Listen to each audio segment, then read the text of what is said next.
Muy buenas noches, bienvenidas y bienvenidos a En Persona.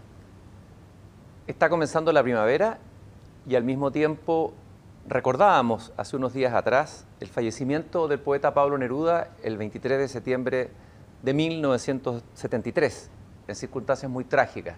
Y quiero partir esta conversación leyendo un fragmento de un bellísimo poema de Neruda, Cuando de Chile. Dice Neruda: en mi país la primavera viene de norte a sur con su fragancia.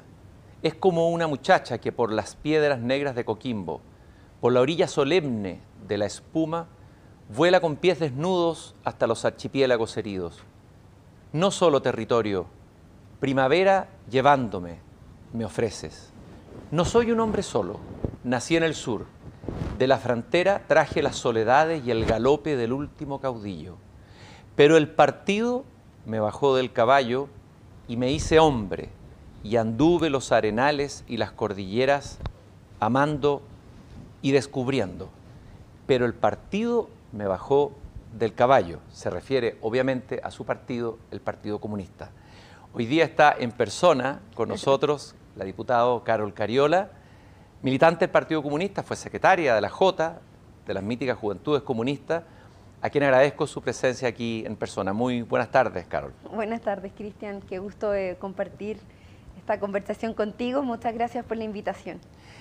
Carol, primero lo que te quería preguntar, hay algunos datos que puedes que tú me los corrijas. Entiendo que una parte de tu infancia la pasaste en la población Lo Hermida, que fuiste una matea, una alumna matea. En alguna entrevista por ahí dijiste que habías sido perno, que habías tenido un 7 al final de la básica. Un poquito. Que, bueno, que tus primeros vínculos con la JCC fueron muy importantes en Concepción, en la Universidad de Concepción. Estudiaste en el Liceo Tajamar, en Santiago. También hay que decir que has sido diputada en 2 distritos distintos, en el Distrito 19 y luego en el Distrito 9. Fuiste presidenta de la Federación de la Universidad de Concepción. Bueno, dije, fuiste secretaria general de las Juventudes Comunistas. Eres diputada. Y lo primero que quiero preguntarte es si compartes o te resuena esa afirmación de Neruda cuando él dice: no estoy solo, el partido me bajó del caballo, que es una declaración bien impresionante. Sí, muy impresionante. Bueno, solo decir que yo tengo una gran admiración por Neruda como poeta, también en su trayectoria política, ¿no? Creo que fue muy importante en algún momento de la historia del partido. Y bueno, claramente yo creo que él un poco lo que refleja y que también lo hace en un poema que es A mi partido, ¿no? Que contigo no termino en mí mismo. Finalmente tiene que ver con este espíritu colectivo que al Partido Comunista lo antecede. Ha sido parte de nuestro desarrollo, de nuestros principios. Nosotros tenemos principios de organización que están muy ligados a las convicciones ideológicas, valóricas, y el colectivo es fundamental. Yo siempre trato, cuando converso con las Juventudes Comunistas, por ejemplo, me toca hacer un poco de la historia, de lo que a uno le ha tocado vivir, de bueno, cómo ha sido la trayectoria, en fin.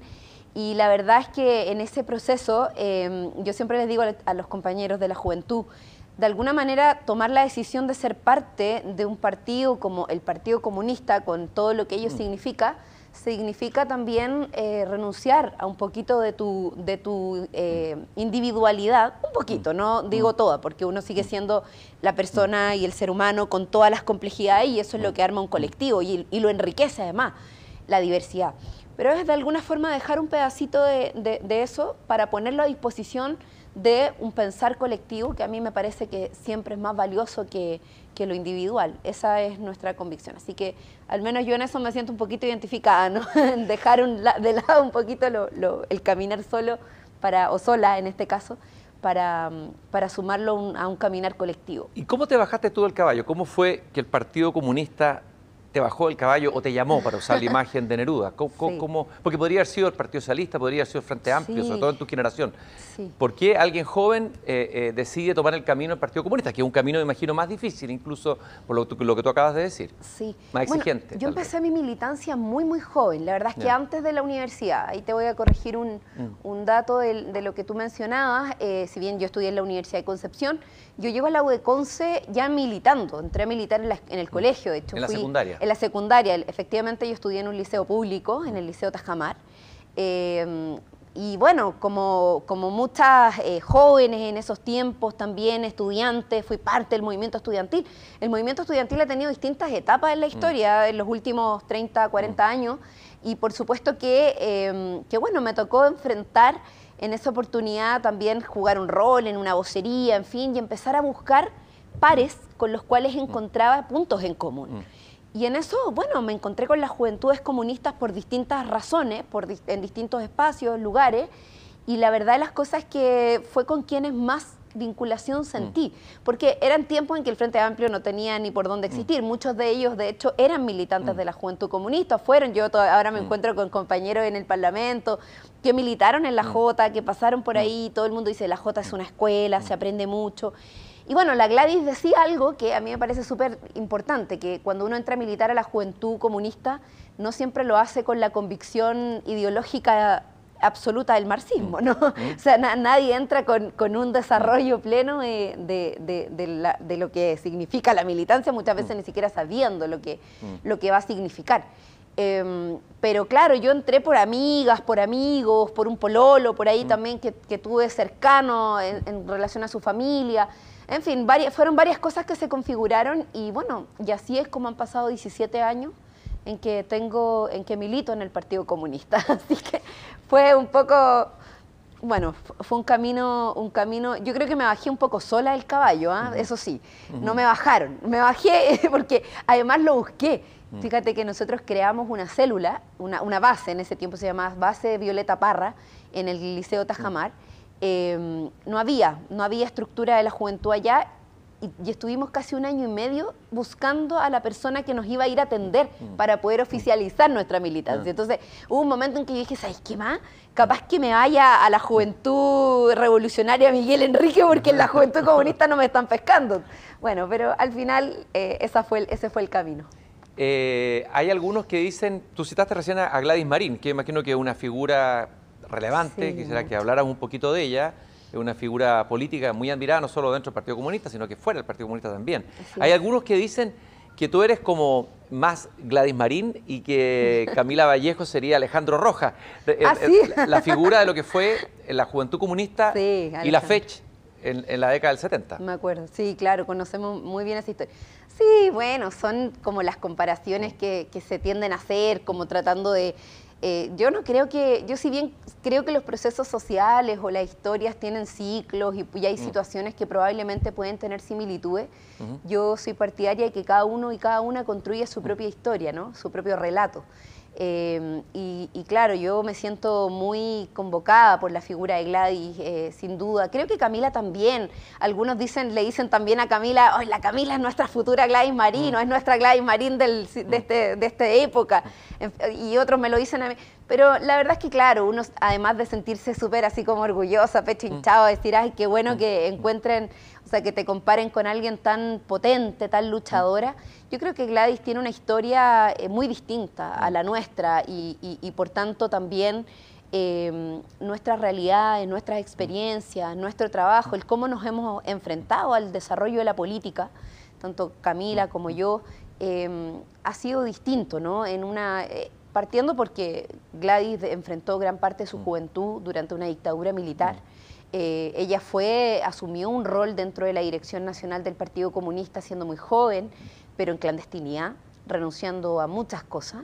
Pero evidentemente lo que yo siempre tengo claro es que de ella tenemos mucho que aprender y por lo menos las mujeres comunistas siempre nos sentimos muy orgullosas de ser parte de uno de los primeros partidos que además rompió la lógica de la conducción masculina en los partidos políticos. Creo que en eso Gladys ha sido muy importante, creo yo, también para la historia de las mujeres, del feminismo, de la necesidad de ocupar espacios de representación política, de toma de decisiones, romper esquemas. Una hija de profesores, una persona que venía de una familia popular, creo que de alguna manera cambia paradigmas y bueno, sin duda que nosotras queremos no imitar, pero sí recoger gran parte del legado y las ideas que Gladys dejó.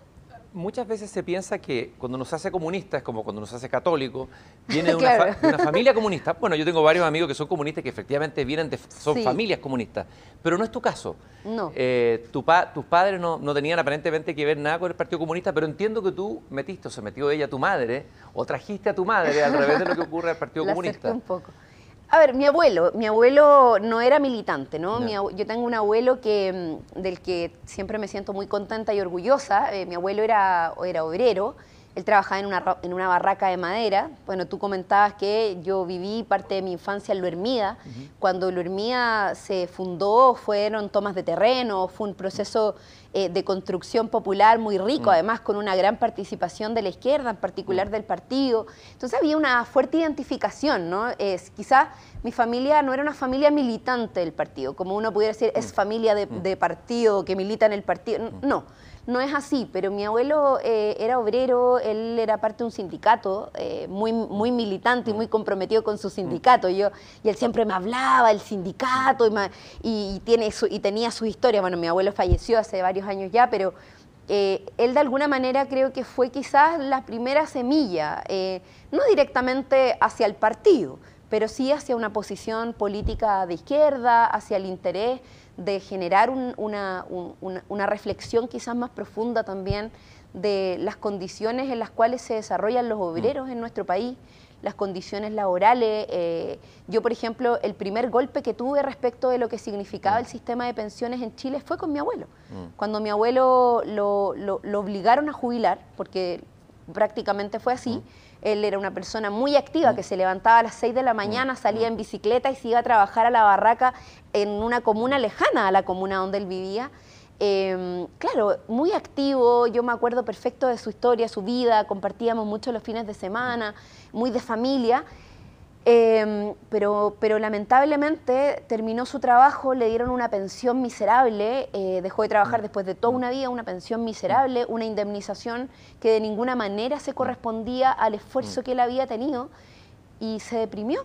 Y bueno, y así se nos fue y lo perdimos. Y eso, yo ya estaba en la universidad, como en segundo de la universidad cuando mi abuelo falleció. Y siento como que me golpeó muy de cerca el ver la miseria a la que se condena a los trabajadores en este país cuando se trata de llegar al momento de la vejez, porque ni siquiera hay un momento de júbilo. O sea, con la miseria de recursos que se les entrega, de pensiones bajas, de indemnizaciones muy bajas, o sea, los 11 años por unos 40, 50 años de servicio en un lugar, finalmente uno dice, qué injusto es para con ellos a lo que quedan condenados, ¿no? Entonces, bueno, te quería comentar eso igual porque creo que él de alguna manera fue uno de los primeros impulsos, tanto en su experiencia de vida, como también porque él se sentía de izquierda y votaba, muchas veces votó por el partido, también votaba a veces por la Concertación en esos tiempos, pero él era una persona de izquierda, eso sí lo tenía claro. Y tú eres matrona, ¿no? Sí. De la Universidad de Concepción. De la UD Conce, sí. ¿Y ejerciste, y alcanzaste a ejercer como matrona? ¿Tuviste un tiempo de ejercicio? Sí, no tan largo como me hubiese gustado, pero claro, las carreras de la salud igual son carreras que tienen mucha práctica. Entonces, en el fondo yo tuve prácticas desde el segundo año en adelante. El último año fue prácticamente todo el año internado. Pero además tuve la posibilidad de ejercer en el Hospital Regional de Concepción. De hecho, me quedé los primeros meses allá trabajando. Después me vine a Santiago, por ahí tuve algunos roles en la atención primaria. Estuve también trabajando en algunos centros de salud privados. Experimenté distintas experiencias, valga la redundancia, en relación a mi rol de matrona. Pero el año 2011, porque bueno, yo salgo de la universidad a principios del 2011, ¿no? Y trabajé todo ese año. Yo salgo me titulo a principios del 2011 y ese año surge el movimiento estudiantil y yo era la encargada nacional del área estudiantil de la Jota. Ese era mi rol. Entonces, claro, imagínate la responsabilidad. O sea, mi rol era coordinar todo el frente estudiantil, tanto universitario como secundario, durante el 2011. Entonces, yo trabajaba, a veces salía de turno, en la mañana, así haber hecho 24 de turno, y salía iba a las marchas y me reunía con los estudiantes, y iba a los confets. O sea, como que mi tránsito de la universidad al mundo profesional fue súper como mezclado, digamos. Me imagino que, por lo que he hablado con gente que estudió en la Universidad de Concepción de distintas décadas, la Universidad de Concepción es una escuela de rigor, Sí. De combate político. Incluso el ministro del Interior, Víctor Pérez, que estudió ahí, contaba que eso lo había marcado a él, Sí. el tener que enfrentarse a rivales políticos fuertes, a veces bien radicalizados, bueno, en la postura de la UDI también. ¿Qué significó para ti la experiencia de la Universidad de Concepción en términos políticos? Sí, no, fue una tremenda experiencia. Yo creo que efectivamente, si bien no parte mi militancia ahí, yo creo que ahí se consolida, sin duda. O sea, yo creo que los mejores años de mi vida juvenil, adolescente, por decirlo de alguna forma, los viví en la Universidad de Concepción, con todo lo que significa, con todo lo que aprendí. O sea, yo creo que yo salí del colegio y me enfrenté a la política pura y dura, ¿no? En la UDEConce, las asambleas, debate, o sea, la discusión era muy intensa. Yo además fui la primera mujer presidenta de esa universidad, mujer. Imagínate, 80 años de federación que se cumplieron, la primera mujer, y eso también marcó una diferencia, fue un hito, ¿no? Fue un hito relevante en la universidad. La diversidad política que hay en la Universidad de Concepción, al menos a mí me permitió, fue como una maestría en saber cuáles son las diferencias políticas de todas las miradas, desde ¿Te sirvió las eso más en tu tarea de izquierda. congresista, por ejemplo? Que imagino que la experiencia de congresista al comienzo tiene que haber sido difícil. Sí. También es ruda en un cierto sentido, es otro tipo de rudeza, pero también pero es encontrarse con otro, tener que negociar, Sin tener duda. que dialogar. Sin duda, yo creo que la escuela política que significó estar en la Universidad de Concepción, que además es un concepto de universidad muy interesante, porque a diferencia de otras universidades, si bien esta es una universidad con de propiedad, entre comillas, privada, el rol público que tiene con la comunidad es muy importante, es una universidad abierta, y frente a eso, evidentemente, el desarrollo político, lo que uno aprende ahí, el establecer vinculaciones con otros actores, con las negociaciones. A mí me tocó llevar adelante, por ejemplo, la negociación del 2008, donde congelamos los aranceles por 4 años. Cuestión que fue histórica. Nosotros, y nos sentábamos semana tras semana, a veces estuvimos una semana entera encerradas con la rectoría, con los estudiantes movilizados, nos tomamos el campanil, yo me acuerdo, esto fue antes del 2011, ¿no? El 2008, de hecho, y organizamos el Congreso Nacional por la Educación, que de hecho fue uno de los que antecedió también al proceso de estallido del 2011, y fue muy potente. Entonces, claro que me ha servido muchísimo. O sea, son espacios distintos, sin duda, pero como uno dice, la diversidad política que aprendí a conocer, y la vinculación y las formas de vinculación con personas que piensan tan distinto, porque eso es lo rico de la diversidad, y eso creo yo es de las mejores cosas que me tocó vivenciar, ¿no? Y bueno, en el Congreso de la diversidad es muy amplia, incluso Claro. a pesar de que eso no son tantos los partidos, pero la diversidad de pensamiento Y es ahí muy el hecho de amplia. tener que encontrarse con gente de derecha o gente, bueno, gente izquierda, pero de otras vertientes, gente de la democracia cristiana, etcétera. ¿Qué es lo que has aprendido tú sobre la esencia de la política y sobre lo que es negociar, lo que es conversar, lo que es generar, bueno, leyes, etcétera? La conversación política. Sí. A ver, yo creo que la política es una herramienta preciosa, ¿no? Preciosa desde el punto de vista de que la herramienta para la modificación, para la generación de cambios en función de lo que uno busca, lo que uno espera. Sin duda que el arte de la política es un arte muy lindo, y yo siempre lo comparo como con una herramienta, pues yo digo, bueno, creo que una herramienta, si uno la usa bien, puede construir grandes cosas, y si uno la usa mal, lo único que puede hacer es destruir. Y esas caras de la moneda, esa cara negativa versus esa cara positiva, uno en el Congreso Nacional, donde también ya es la primera línea del quehacer de la política, tú te lo encuentras de frente, ¿no? Te lo encuentras, yo me he encontrado con prácticas, con situaciones que me llaman profundamente la atención. O sea, yo creía que mi capacidad de sorprenderme había quedado un poco atrás, digamos, pero la verdad es que me sigo sorprendiendo permanentemente de situaciones que ocurren, de de las vueltas de chaqueta, pero también de situaciones maravillosas, de personas que llegan ahí y que en contra de todo prejuicio que uno pueda tener, incluso por la posición política que representan, tú te puedes encontrar con personas que en lo profundo, en lo emocional, en el ser humano que hay, más allá de las diferencias que podamos tener, es increíble. O sea, yo, por ejemplo, cuando era más chica, decía, no, yo jamás voy a poder tener un amigo que sea de derecha, o sea, o conversar, o ir a su casa, o hacer un asado. Y hoy día, claro, no es que yo ande haciendo asados todo el tiempo con personas con las que no... pero sí lo he hecho, en alguna oportunidad he tenido la posibilidad de conversar en espacios quizás más íntimos, y uno se da cuenta de que realmente... claro, detrás de toda esta maqueta, de toda esta disputa de poderes, de acciones, de vinculaciones y desvinculaciones también que se dan por lo público, también hay personas, ¿no? Hay personas que tienen humanidad, que tienen familia, y que a mí, por ejemplo, se me murió mi papá y me sorprendieron porque llegaron al funeral de mi papá o me hicieron llegar una tarjeta y son actos humanos con los cuales también tú te puedes encontrar en ese espacio. Carol, ¿y has podido, sobre todo estoy hablando de rivales políticos, admirar o respetar a alguno en particular? Sin duda, yo creo que hay varios de los rivales políticos a los cuales yo les tengo un alto respeto.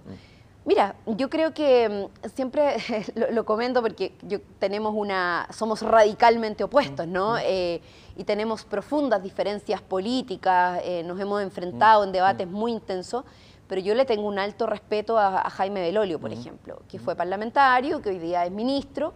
Tenemos diferencias, insisto, yo creo que él ha cometido muchos errores en varias cosas, su gobierno, en fin, y todo eso lo puedo expresar. Pero yo creo, por ejemplo, que la capacidad de debate que Jaime Belolio tiene, que es más generacional, entramos juntos al Parlamento, habíamos compartido algunos paneles de discusión previamente, entonces nos hemos ido conociendo y claro, yo tengo profundas diferencias con él, pero tengo también un respeto porque creo que él de alguna manera actúa en coherencia con su convicción política y me llama profundamente la atención su capacidad de defender incluso aquellas acciones en las cuales uno pudiera decir cómo es posible y que tenga un nivel de convicción y profundidad en su ¿Tú admiras por sobre todo eso la coherencia y el ser fiel a una convicción? No, yo admiro que él es una persona que al menos cuando ha tenido que decir las cosas las ha dicho públicamente, ha ido incluso a contrapelo de su partido en algún momento o de su dirigencia cuando se confrontó con la presidenta actual, ¿cierto? Con Van Rysselberghe. Me parece que ha mostrado un desarrollo, una coherencia, pero no es el único, ¿no? No es el único al cual yo pudiera decir, bueno, creo que Mario Desbordes, por ejemplo, también es una persona a la cual yo le tengo bastante, es muy dialogante, es una persona con la que tú te puedes sentar, conversar y marcar profundas diferencias en una discusión, pero no se va a poner a gritar, no a tomar un rol beligerante o agresivo, que no es lo mismo que otras personas con las cuales yo por ejemplo no me imagino estableciendo un diálogo con Coloma, te fijas, o sea, por poner un contraste, ¿no? A diferencia de quizás estas personas, Marcela Sabat también, yo tengo una alta admiración por ella como mujer, creo que también ha sido una importante muestra, en fin. Carol, lo que uno ve de afuera como ciudadano a veces es que cuando los políticos debaten, para qué decir en las redes sociales, pero también cuando aparece la cámara, todo se ve muy crispado y uno dice, cresta, estamos al borde del abismo. Pero después uno sabe, porque yo tengo varios amigos políticos de distintas tiendas, gente que conozco y me dicen, no, estuve en el asado con pero ¿cómo se estaba peleando casi a gritos frente a la cámara y parecía que se iban a agarrar a los puños? Entonces, la pregunta es, muchos de los debates crispados que uno ve público no están artificialmente crispados y eso no es malo para una democracia, que un poco uno ha sentido un poco eso en el último tiempo, esa crispación a veces artificial, ese tono que se sube por sobre el tono de la conversación en la diferencia, digamos. Sí, no sé, yo nunca me ha tocado experimentar algo tan extremo como tener diferencias tan profundas e incluso llegar a pelearse públicamente con alguien y después estar compartiendo un asado. Creo que tampoco es el espíritu, porque esto no es una obra de teatro. Porque muchos dicen que la política es teatro.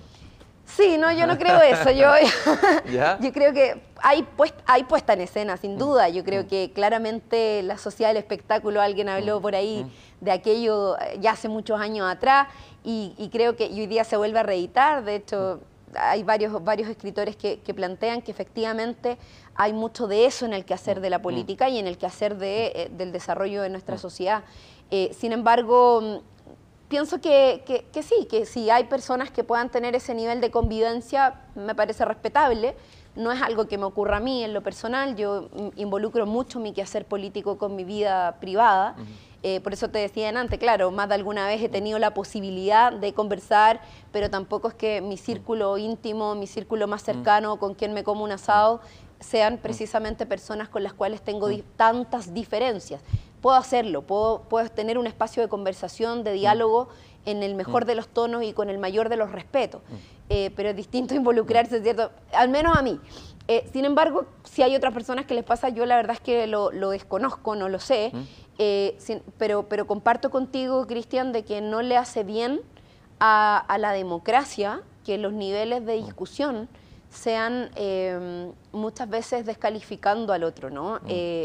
Creo que para mí es vital la confrontación de las ideas, y la confrontación de las ideas a partir de que, bueno, tú tienes tu idea, yo tengo la mía, yo puedo creer que la tuya es muy equivocada, y tú puedes creer que la mía es muy equivocada, pero distinto es a cuando eso pasa a un nivel de descalificación del otro. ¿Cuál es tu mirada del diálogo en las redes sociales? Las redes sociales y la democracia hoy, es un tema que está muy vigente, muy comentado. No sé si viste un documental que se llama El dilema de las redes sociales. Sí. Hay quienes están planteando en Estados Unidos, por todo lo que pasó con la elección de Trump y lo que viene ahora con la elección de Estados Unidos, pero también en otros países, de que las redes sociales, aparte de ser un sistema de control hoy día, donde hay intereses financieros potentísimos detrás, en que nos manejan nuestros datos, uno de los grandes peligros es hoy, lo que está en peligro es la democracia. Sí, y que las redes sociales tienden a exacerbar y a crear como tribus aisladas en que uno no va a escuchar nunca al que piense distinto, y es muy fácil alimentarse de los pensamientos de los mismos y hacer una caricatura de la realidad, y eso lleva a la polarización. ¿Cuál es tu mirada sobre eso?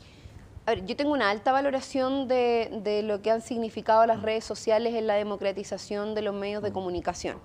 Y lo digo así de claro porque creo que al menos el monopolio y la falta de expresión que existe a propósito de la concentración de los medios de comunicación y de su alta vinculación con el poder económico, por lo demás, y el poder político, me parece que ha sido mucho más dañino para la democracia que la capacidad de las redes sociales de mostrar diversidad de opiniones. Yo creo que la diversidad de opinión, sin lugar a duda, y más allá de que, y cuando hablo de la diversidad de opinión, me refiero a la diversidad de opinión real, no las descalificaciones. O sea, los spam van a existir siempre, y probablemente las cuentas falsas y aquellos que se dedican a tirar los fake news y esas cosas. Pero hoy día hay muchas más capacidades también a partir del desarrollo de la tecnología para hacer diferenciaciones. ¿Cuáles son las opiniones reales? ¿Cuáles son los fake news? ¿Cuáles son?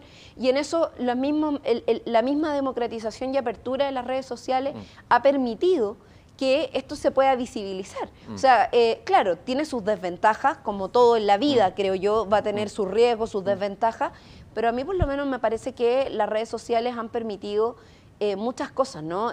Mostrar otras caras de la moneda que hasta ahora por lo menos los medios de comunicación tradicionales no estaban mostrando, y que incluso ha empujado a los medios de comunicación a tener que asumir un rol distinto en torno, por ejemplo, al desarrollo del periodismo con mayor ética, al desarrollo de la noticia con mayor veracidad, al generar distintos mecanismos que de alguna manera muestren distintas realidades y no solo un sector. O sea, esto de que en algún momento, por ejemplo, me acuerdo hace un tiempo atrás se discutía en los matinales por qué habían solo hombres en los matinales. Bueno, fueron las redes sociales precisamente las que visibilizaron esa realidad y obligaron a los medios de comunicación a tener que generar procesos de paridad. Lo mismo en torno a otros temas, lo que pasó en el estallido del 18 de octubre y todo lo que vino posterior. Habían situaciones, violaciones a los derechos humanos que se generaron, situaciones de vulneración de derechos fundamentales que no fueron visibilizadas por los medios de comunicación. Y ahí las redes sociales lo permitieron. Pero ahí también hubo abuso también de ese momento. O sea, se denunciaron, por ejemplo, que había un centro de tortura en el metro de Baquedano. O sea, tienen una doble cara a las redes sociales porque tiene un impacto y lo que se dice es muy difícil de borrarlo. Permanece y tiene ese es el problema, ¿no? Lo que quedó ahí permanece. ¿Qué piensas tú, por ejemplo, de los linchamientos, de las funas, de atacar al adversario y convertirlo en enemigo, de denigrarlo porque piensa distinto. Esa sería la parte negativa de las redes sociales. Es que yo no creo que el problema esté en las redes sociales en ese caso. Yo creo que las redes sociales son el medio. Y llevándolo a la funa, particularmente por la pregunta que tú me haces, a mí me queda la impresión de que la razón por la que surge la funa como mecanismo, y particularmente el otro día hablábamos con una persona que estaba haciendo un doctorado sobre particularmente el tema de la funa y cómo éstas se desarrollan al menos desde el ámbito del feminismo, donde ha sido también una expresión muy, muy fuerte durante los últimos años de salir a través de las redes sociales a funar ciertas situaciones, en fin. Y lo que a mí me queda la impresión, tratando de explicarlo, más allá de que yo no comparto esos mecanismos, creo que no son los mejores, sin embargo, creo que eso es de alguna forma la expresión de la falta de justicia. O sea, el que nuestras instituciones fallen en varios aspectos, el que hoy día exista concentración de los medios de comunicación y por tanto hay aspectos de la realidad que no se muestran, el que haya opiniones o visiones de la sociedad que quedan omitidas o disminuidas frente a la opinión pública, el que los medios de comunicación tengan propiedad concentrada, vinculada a el poder económico, o que derechamente la legislación hoy no esté a la altura de hacerse cargo, por ejemplo, de las situaciones que hoy día demandan justicia, pero que sin embargo, producto de cómo está concebido el femicidio en Chile, o estaba hasta la ley Gabriela, o cómo está concebido el delito de violación, hay muchas situaciones que quedan en impunidad. Bueno, hay una sensación de impunidad y de falta de justicia que de alguna manera también la ciudadanía ha tomado la decisión de utilizar las herramientas que tiene para tomar justicia por sus propias manos. Así lo entiendo yo. Y por eso creo que el problema no está en las redes sociales, creo que el problema está en una estructura de sociedad en la cual hay problemas muy de fondo que tenemos que modificar, que tenemos que cambiar, y que fundamentalmente me parece que las redes sociales hoy día lo que están haciendo es mostrarlo. Y a mí eso me parece sano, me parece bueno, me parece que de alguna forma nosotros tenemos que hacernos cargo de esa realidad, asumirla a quienes nos toca además tomar decisiones políticas y bueno, y ver de qué manera podemos mejorar lo que está de fondo, lo que está detrás de aquello que hoy día estamos mirando y mostrando. Ahora, en relación a la concentración, también uno podría decir que los que están detrás de las redes sociales, los que manejan Facebook y todo, son grandes concentraciones y grandes monopolios también. Es decir, hay intereses ahí económicos, financieros, sin Dios, ni patria, ni ley. ¿Qué es lo que está en discusión hoy día? O sea, algunos hablan de un capitalismo del control, incluso por eso te lo pregunto. ¿Cuál es la mirada de la izquierda si uno es de izquierda, digamos, mantener una actitud crítica? Bueno, por supuesto que las redes sociales abrió todo lo que tú dijiste y cumplió ese papel, pero hay un peligro ahí. O sea, estamos llegando a un límite. Yun-Chul Han, de hecho, de alguna manera, sí, él lo transmite y lo advierte. La sociedad del control, la sociedad del control, a propósito de que efectivamente ya no eres tú el que maneja el algoritmo que se genera a partir de las redes sociales, sino que el algoritmo te maneja a ti y te termina determinando los gustos. Y bueno, claro, efectivamente ahí hay un punto, y que yo creo que ahí llegamos a otro punto de la discusión que tiene que ver con el tipo de sociedad que hemos venido construyendo, Cristian. Yo creo que hoy día tenemos una sociedad que está manejada por el dinero y por el interés del dinero. Y creo que ese problema fundamental también surge, y no lo puedo desconectar de una sociedad donde finalmente el capital o la acumulación de capital lo maneja prácticamente todo, incluida la existencia de las personas. Y en eso, evidentemente, la concentración y la propiedad de la información, de los datos, que hoy día es el Big Data, el data mining y todo lo que ello significa, finalmente trae consecuencias y evidentemente, como bien dices tú, hubo un momento como un veranito de San Juan, si lo quieres ver así, donde, claro, el que tenía más poder y más herramientas concentró todo lo que pudo. Pero está llegando el momento en que hoy día, como ya esta información también está mucho más accesible, como todos conocimos lo que hizo Donald Trump con respecto a la compra de datos y el manejo de Facebook y todo lo que conocimos en relación a esa situación, etcétera, hoy es más necesario que nunca ponerle ciertas normas, ciertas reglas. Pero insisto en el punto, que creo que eso pasa fundamentalmente por entender la vinculación de la sociedad, de la humanidad en general, de una manera distinta, más allá de la propiedad del dinero, porque creo que la determinación social que hay hoy día en el mundo, y que creo que es lo que además tiene al mundo en general sometido a una crisis, tiene que ver precisamente con ese punto en particular, y creo que eso se refleja en lo que conversábamos recién. Hay una columna, no sé, apareció hoy, que leí no sé en qué día, no me acuerdo ya, pero que hablaba de la discusión constitucional, a propósito de las redes sociales, que hay un temor en algunos de que esta es la primera discusión constitucional en el mundo. Se ha hecho otras en varios otros países, pero un país africano donde Internet tiene el 20% de la población Internet, Cuba, que es un caso distinto, lo podemos conversar después, pero sería como el primer experimento de una constitución que se va a hacer con un Internet operando a plenitud, con redes sociales muy vitales como en Chile, porque hay cantidades de usuarios. Sí. El miedo de que aquellos que estén discutiendo la constitución haya un segundo espacio deliberativo que esté afuera, que esté en las redes sociales presionando, funando a aquellos que están ahí en la discusión constitucional. Sí. ¿Vislumbra ese peligro o no en el debate que viene, en la conversación que viene? Sí, vislumbro el miedo, lo veo, y creo que la casta y el poder político está permanentemente atemorizada de lo que pueda ocurrir cuando se expresan las masas o cuando se expresan las mayorías.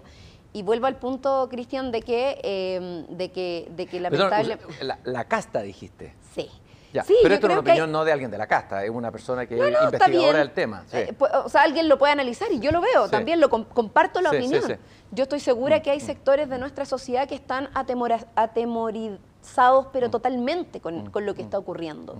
Y que les atemoriza las salidas masivas los días viernes a Plaza de la Dignidad hace algunos meses atrás, y que les atemoriza que el pueblo tenga mayor capacidad de opinión a través de distintos mecanismos que antes no tenía, y que le atemoriza de que existan hoy día, que se revelen, que se expresen, que se conozcan públicamente las acciones. Durante muchos años, la casta política que existe en Chile, yo no creo en la clase política, porque creo que la política tiene diversidad de clases, yo no me siento en la misma clase que Longueira, por ejemplo, lo he dicho varias veces, pero la casta política, aquellos que de alguna manera tuvieron una concentración del poder de forma hegemónica durante muchos años, que ahora se está diversificando cada vez más, pero que todavía es muy incipiente, de alguna manera se acostumbró a un oscurantismo del quehacer de la política, de la toma de decisiones, que a mí no me gusta. Y a mí me parece, y comparto contigo los peligros, y entiendo que hay una parte de todo esto que puede ser distorsionado, que puede ser manejado, que pueden haber problemas en relación a, bueno, que esto se nos escape de las manos a propósito. De todas maneras, pero yo también creo que cuando tú eres capaz de vincular, de leer lo que las redes sociales te están diciendo y al mismo tiempo vincularlo con lo que la calle te está diciendo, con lo que el territorio te está diciendo, tú ahí te das cuenta de que no dista tanto la opinión que está surgiendo a través de redes sociales con respecto a lo que tú puedes recoger en una asamblea autoconvocada en un territorio en Recoleta o en Independencia o en Conchalí, en función de las necesidades y la necesidad de los cambios, ¿me entiendes? Carol, cuando tú te refieres a la casta, ¿incluyes, por ejemplo, a la élite concertacionista o no? Sí, yo creo que hay sectores de la concertación, o de lo que fue la concertación, ¿no? Yo no creo que la concertación siga viva, ¿no? Creo que ahí hay algunos que intentan revivirla, pero lo que fue, lo que fue la concertación. ¿Sí? Creo que hay sectores que claramente se acomodaron al modelo económico, social, político que instaló la dictadura militar, con el cual aprendieron a convivir. Se sintieron cómodos con ello y lamentablemente incluso muchos de ellos traicionaron sus propios principios, ¿no? Que fueron los que los motivaron a luchar contra la dictadura y todo lo que ello significaba. Y por eso es que la transición ha sido tan larga. Yo creo que, y en ello sí reconozco que existe una casta. Y no digo que son todos, porque yo, por ejemplo, no puedo generalizar en el Partido Socialista o en el Partido por la Democracia o incluso en la misma democracia cristiana, generalizar en una mirada conservadora de lo que está pasando en nuestro país. Yo creo que en esos mismos partidos también hay procesos de catarsis, de transformación, de cambio, de resurgimiento de nuevas ideas. Pero sí reconozco en ellos también sectores que representan a esta casta hegemónica que ha tratado de mantener el statu quo de las cosas y que hoy día incluso están muy atemorizados también por el cambio que se está proyectando. Oye, Carol, pero la palabra casta es fuerte, porque es una palabra que usaban los revolucionarios rusos cuando fueron a degollar al zar. Sí, Entonces, por supuesto. La palabra es un poquito fuerte, o sea, tanto casta como oscurantismo. A ver, no hay matices, la transición evidentemente tienes razón que ha sido larga, compleja, contradictoria como todos los procesos políticos. Sin duda. Pero ¿tú crees que la Concertación mantuvo la dictadura y de alguna manera todos los años de la Concertación fueron solo la reproducción del modelo de la dictadura?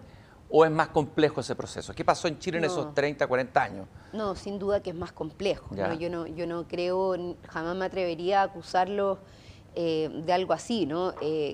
Yo creo que, a ver, yo creo que la Concertación lo que hizo de alguna manera fue administrar el modelo, intentar generar algunos cambios en relación a perspectivar mayores derechos sociales, pero en base a lo que fue una democracia absolutamente tutelada. O sea, yo creo, y eso no creo que sea algo que sea muy opinable. O sea, tenemos una democracia, digo esto a propósito de que tenemos una democracia que se ha desarrollado bajo el manto de una constitución que fue impuesta por la dictadura militar. Ese es nuestro marco institucional. Lo que ¿quién definió nuestras instituciones? ¿Cómo iban a funcionar? ¿Cómo las íbamos a elegir? ¿Cómo las íbamos a determinar? Y sin posibilidad de cambiarlas. Fue la dictadura.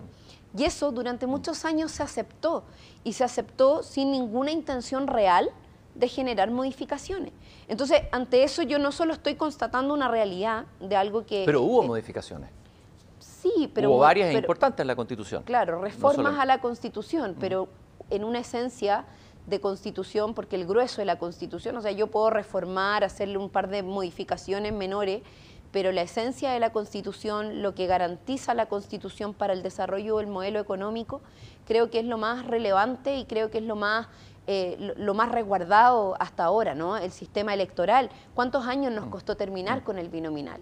Si no hubiese sido porque de alguna manera la ampliación, el término, o sea, la Concertación no quiso terminar con el binominal. Yo eso lo quiero decir así de claro.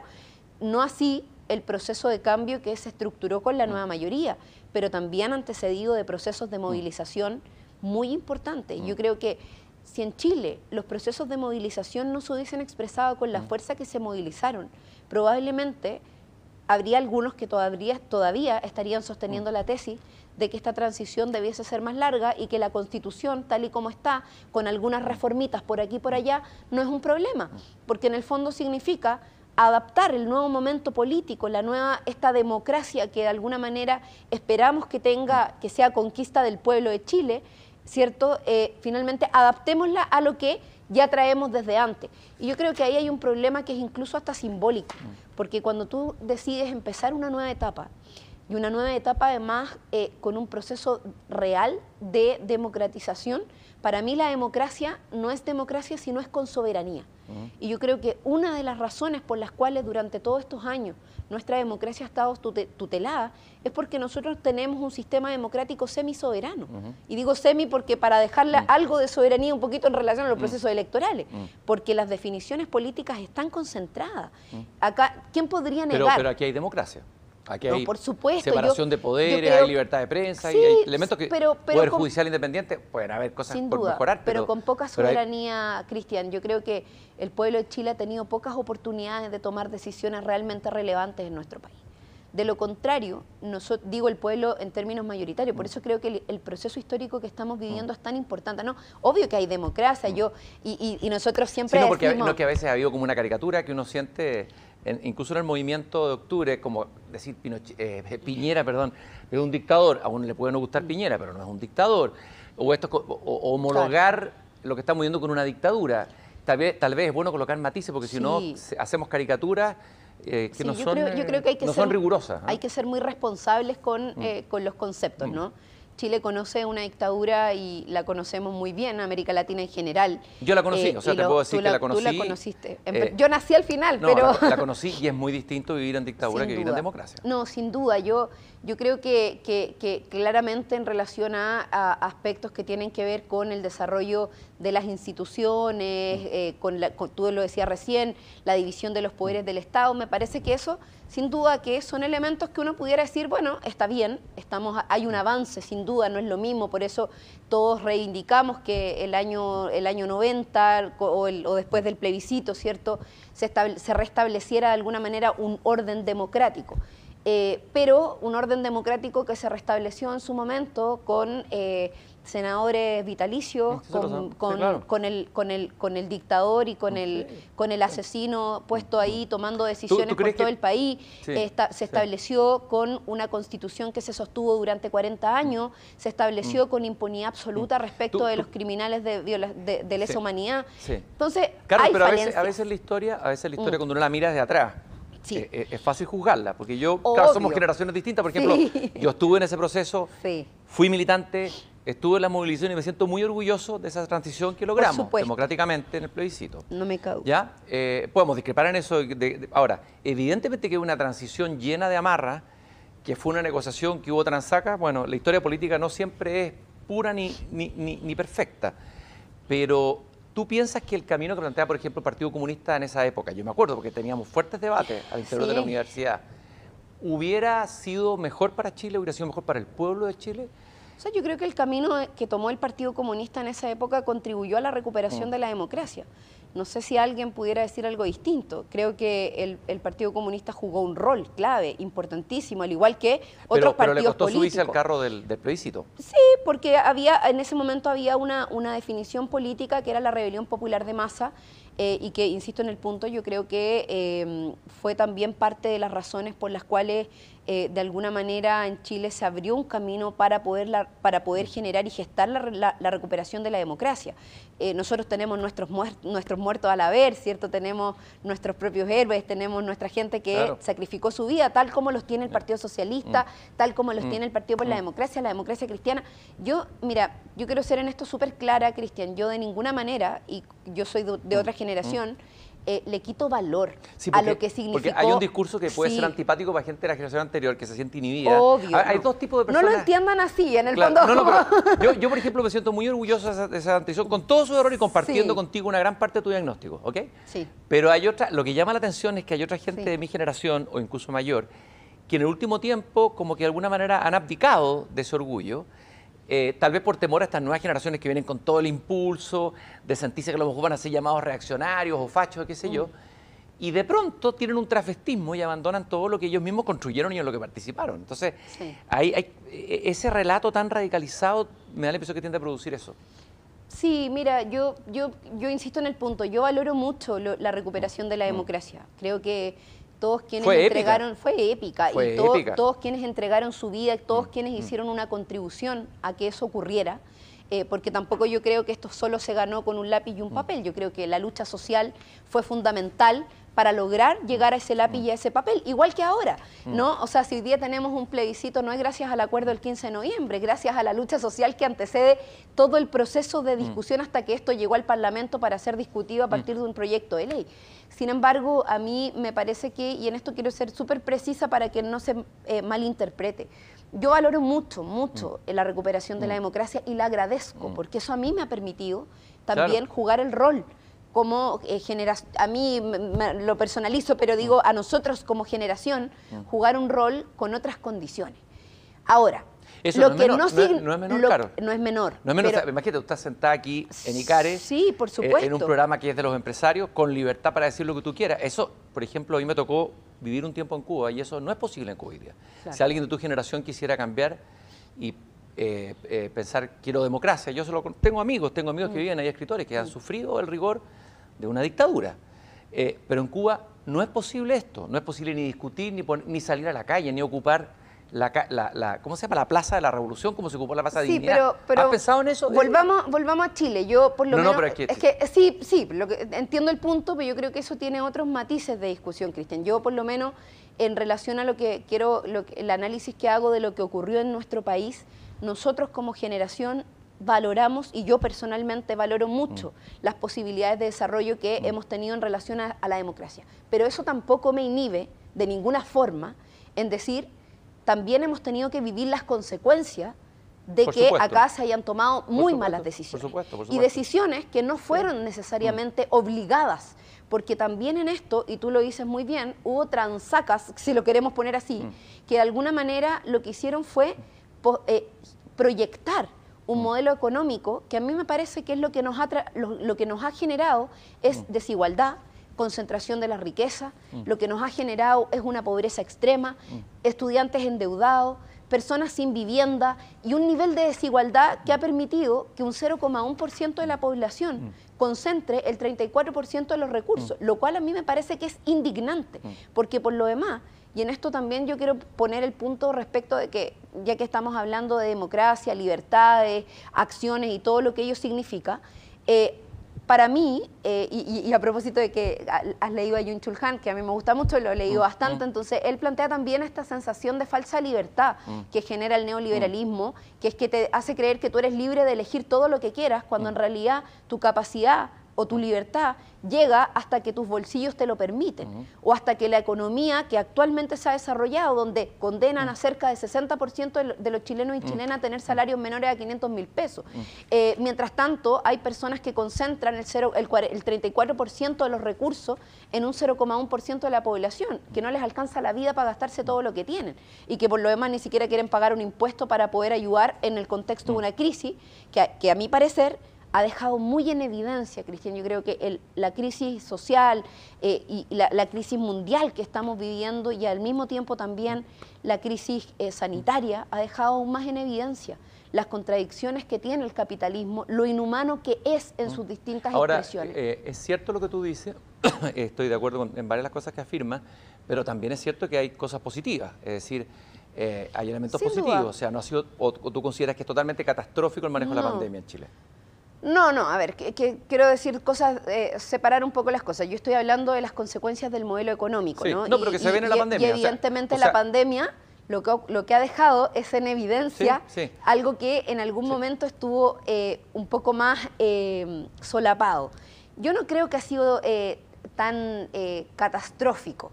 En términos de que, claro, somos un país que de alguna manera ha logrado sobreponerse gracias a una tremenda solidaridad social que existe, una red social que ha quedado en evidencia también. Y un sistema de salud público que es malo, pero no es desastroso. O sea, que es mejorable, pero no es desastroso. Yo sé que es un tema que conoces bien. Y muy empobrecido también. Sí.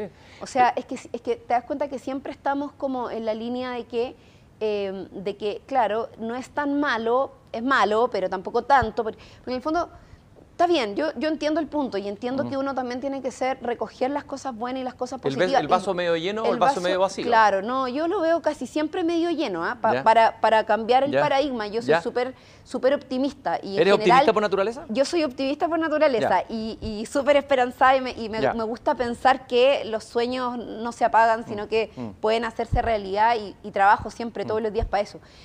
Pero, por ejemplo, el sistema de salud, si lo queremos analizar así.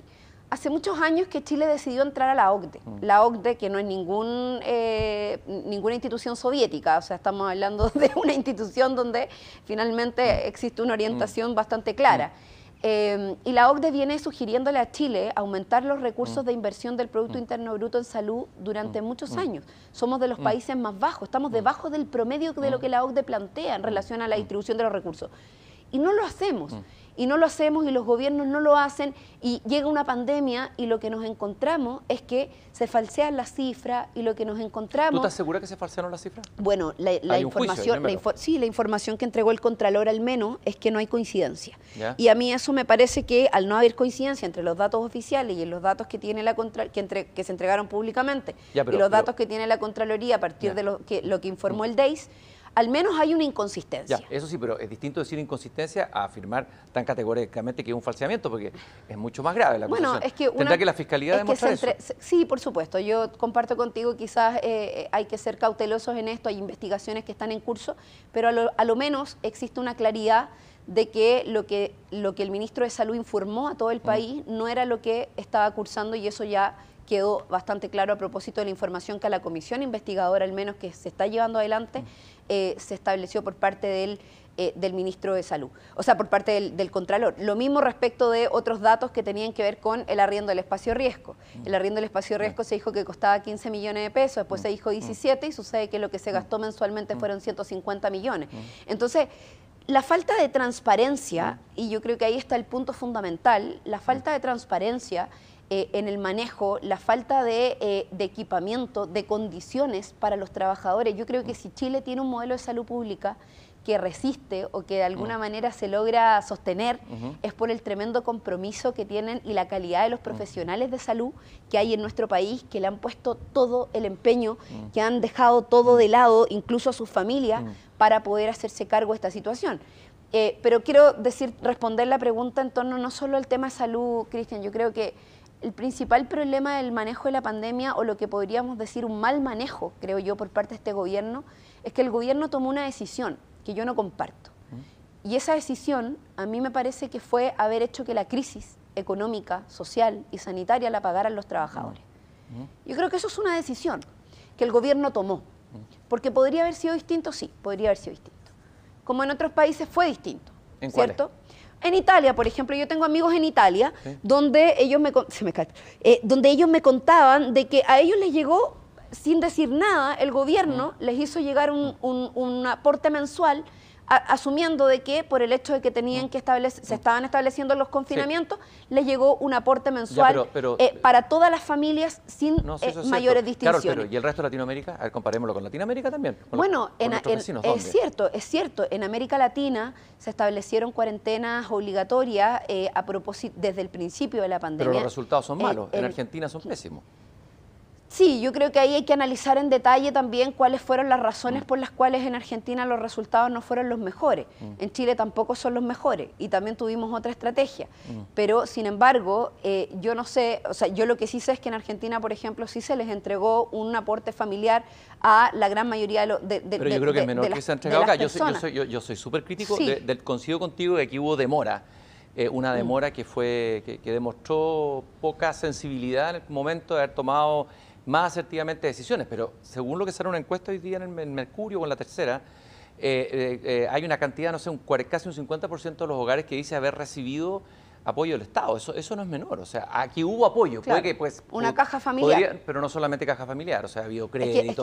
Es que eso es muy amplio, porque que recibió apoyo del Estado, el apoyo del Estado pudo haber sido una caja que se entregó a varias familias, incluso algunas que no la necesitaban y que las mismas familias lo reportaron, como también el haber entregado, el garantizar un ingreso básico de emergencia. Mira, Cristian, yo te quiero comentar algo. A mí me ha tocado estar en terreno. Yo represento un distrito bastante popular, Recoleta, Independencia, Conchalí, toda la zona norponiente, y me tocó ver familias que no sabían cómo iban a resolver el día siguiente. Y no solo un mes, no solo el primer mes, no solo abril, mayo, junio, sino que abril, mayo, junio, julio, agosto, en que no han sabido cómo sostenerse y que han tenido que acudir a la solidaridad de sus vecinos porque se han levantado ollas comunes. Nosotros, de hecho, en el distrito levantamos una red de solidaridad para poder generar recursos y apoyar a las ollas comunes que están hoy día entregando hasta 5.000 raciones semanales de alimentos. Entonces, cuando tú te das cuenta de esa realidad, claro, yo si pesco la totalidad de los datos, puedo decir un 50% recibió algún aporte del Estado. Una vez, alguien recibió los 65.000 pesos que se entregaron hace 3 meses atrás, pero la gran mayoría no los recibió. Por otro lado, los 100.000 pesos, la gran mayoría no los recibió. Entonces, claro, sumando en 6 meses la totalidad puede ser el 50%, pero es una vergüenza. O sea, yo de verdad creo que no... Es una falta de sensibilidad, una inhumanidad el no entender que la gente tiene hambre, tiene necesidades básicas. No estamos hablando de necesidades de segunda categoría, estamos hablando de necesidades de primera categoría, de necesidades básicas. Y eso ni siquiera, y al contrario, es más, te quiero decir, por ejemplo, hubo iniciativas legales como por ejemplo el del corte de los suministros, la prohibición del corte de los suministros básicos, agua, gas, luz, teléfono, o sea, internet, a propósito, que se transformó en un suministro básico. ¿Y qué hizo el gobierno? Lo vetó. O sea, a todo lo que nosotros intentamos llevar adelante como acción para poder ayudar, como el 10%, el retiro del 10%, que fue además un desafío muy importante porque era lo que veíamos también como una alternativa para poder sustentar económicamente lo que el Estado no estaba entregando. Y claro, ayudó. Yo te digo, yo lo medía en las ollas comunes, pues me decían, después del 10% diputada, empezó a llegar menos gente. Claro, porque en verdad la gente que iba a la olla común, iba porque no tenía cómo sustentarse, le llegó el 10% y de alguna manera se le alivianó la carga. Claro, sobre el vaso medio lleno y medio vacío, volviendo como atrás. En todos estos 30 años o en los años del neoliberalismo, que yo lo separaría del tema de la democracia, porque el neoliberalismo es el sistema económico y la democracia es el sistema político. Han habido avances en Chile. O sea, Chile era un país pobre y paupérrimo, con mucha pobreza. Es decir, efectivamente las desigualdades que tú planteas, yo creo que ya es consenso de que muchas de ellas son insoportables y que hay que enfrentarlas políticamente, con reformas, etcétera.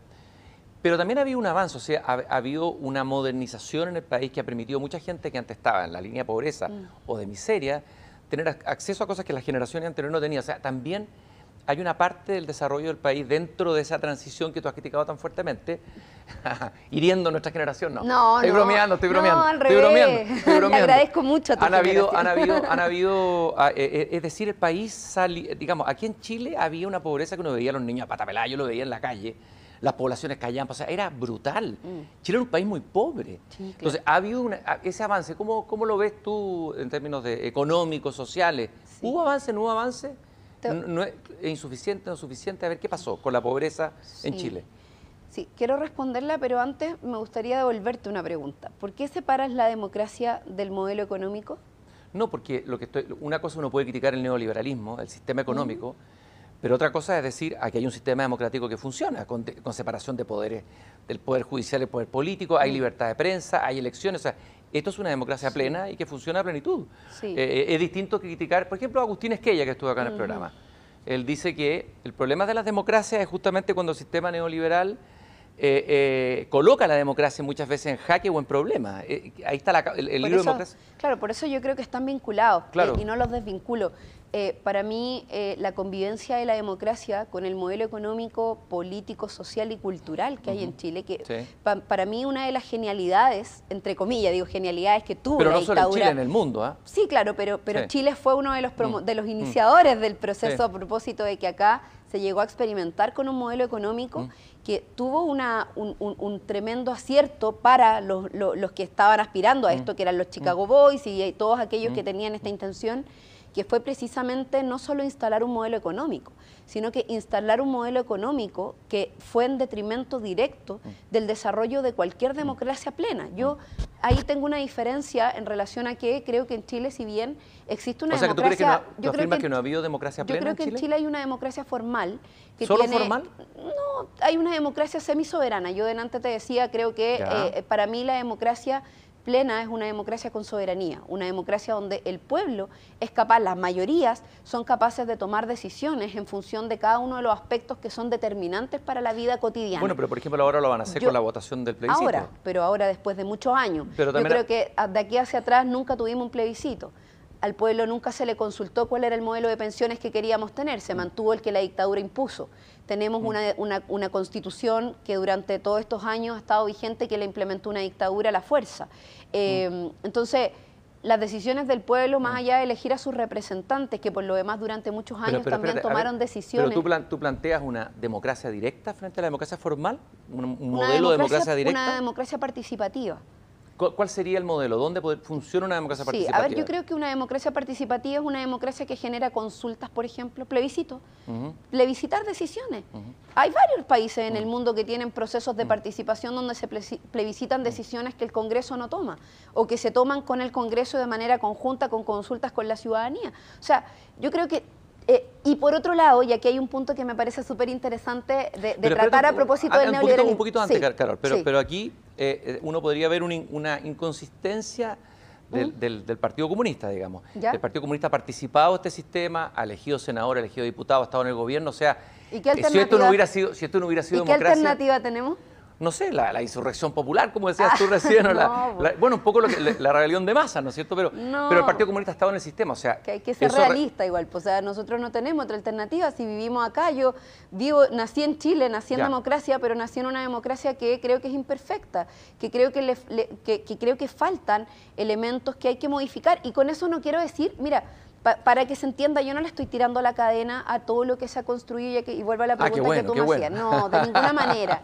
Yo creo que hay mucho que valorar y hay muchos avances importantes y yo valoro mucho, insisto, el punto de la recuperación de la democracia, de haber pasado una dictadura tan brutal, cívico-militar como la que tenemos en Chile, que se mantiene en impunidad, versus una democracia que con todas sus imperfecciones es democracia y nos ha permitido una convivencia cívica que de alguna manera también ha sido el marco en el cual hemos logrado generar algunos avances. Oye, Ana, ¿cuál creo yo que es el error? Perdón. Disculpa, el error o la diferencia de cómo se enfoca el proceso de la transición versus lo que a mí me parece que es donde se genera el problema y el choque democrático. A mí me parece que la concertación y durante todos los procesos todo el proceso de transición se enfocó fundamentalmente en superar la pobreza. Pero yo creo que superar la pobreza es insuficiente. Yo creo que superar la pobreza en Chile, que por lo demás no está 100% superada, pero sí hemos avanzado mucho en eso, sin duda. Pero no es menor.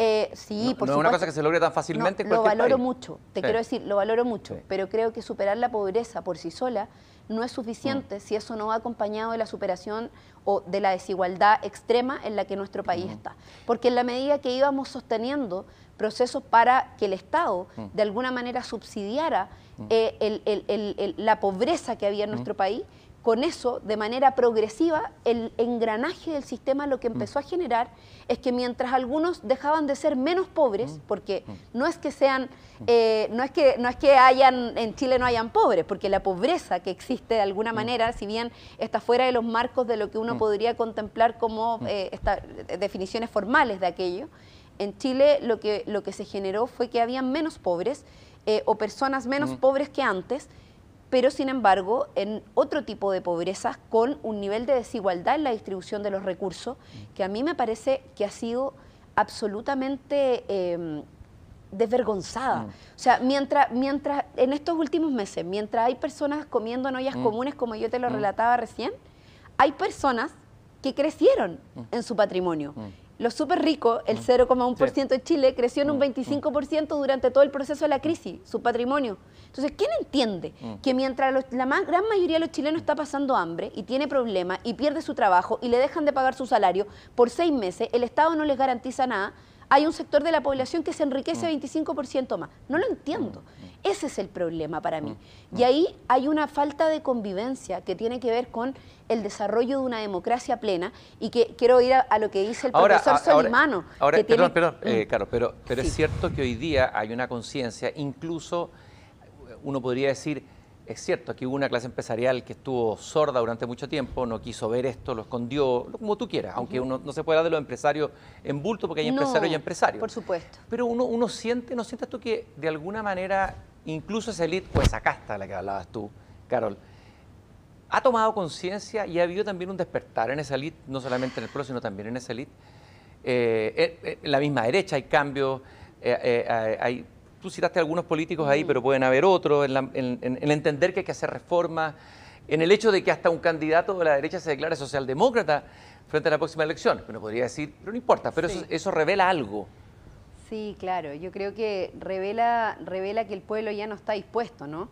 Pero revela que puede haber más puntos de acuerdo que de desacuerdo que los que había hasta hace poco. Sí, yo creo que de alguna manera esto es como cuando hay un abuso permanente, permanente y se sostiene lo que más se puede, pero sin embargo llega un momento en que ese abuso ya la persona que está siendo abusada te dice, ¿sabes qué? Hasta aquí nomás llegamos porque realmente esto se hace insostenible, ya no lo tolero. Y yo creo que hoy día la falta de tolerancia a la situación que estamos viviendo, a los altos niveles de desigualdad, a las injusticias, a un modelo económico o a un modelo social, político, yo no lo separo, insisto en el punto, que de alguna manera se basa en el valor del dinero por sobre todo, por sobre lo humano, y que ahí es donde creo yo también se genera un nuevo problema, es donde finalmente también estos sectores políticos reaccionan porque, claro, se dan cuenta de que también esto implica y trae como consecuencia otros elementos. Cambia el ordenamiento político nacional. O sea, el pueblo que durante muchos años fue arrastrado por un sueño incumplido, hoy día te dice, ¿saben qué? Pero fue totalmente arrastrado, Carol, así como un Estado, como un pueblo alienado completamente porque era un pueblo que le gustaba consumir, que iba al consumo, no era un pueblo víctima solamente, sino que era un pueblo... Bueno, yo no sé si a alguien no le gusta consumir. Yo creo que el consumo es pero prácticamente algo inherente al ser humano. Pero un pueblo que tenía posibilidad de votar y que votó 2 veces por un candidato de derecha con una mayoría fuerte. O sea, por supuesto, porque, a ver, sí, pero hay un pueblo que en su mayoría no votó. El 60% no fue a votar. Es que es valioso igual, porque en el fondo, efectivamente, durante muchos años también parte de lo que generó la transición fue la despolitización. Fue el que mucha gente se fue para la casa, que no creyó más. No creyó en el quehacer de la política. ¿Por qué? Porque finalmente el de acá le entregó lo mismo que el de acá. Es una crisis de la política profundísima. Profunda. Y es una crisis de la democracia también, de credibilidad, en relación a que no hay una democratización de la economía también. Y ahora es una crisis mundial. ¿eh? Sí, de todas maneras. No puedo dejar de hacerte la pregunta, yo sé que me vas a decir que no te saque fuera de Chile, yo sé que me vas a responder esto, pero, a ver, entendiendo y uno sensibilizando con esta molestia ante la injusticia, ante una democracia incompleta, ante la desigualdad, ante la pobreza, que el Partido Comunista y la izquierda han tomado como sus banderas de lucha en el último tiempo, cuesta entender que el Partido Comunista haya sido tan insensible, el Partido Comunista chileno, al sufrimiento, por ejemplo, de otros pueblos hermanos latinoamericanos como el venezolano y el cubano.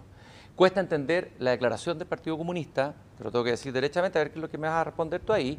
No estoy diciendo que tú lo apoyes, estoy diciendo el Partido Comunista, no tú. Sí.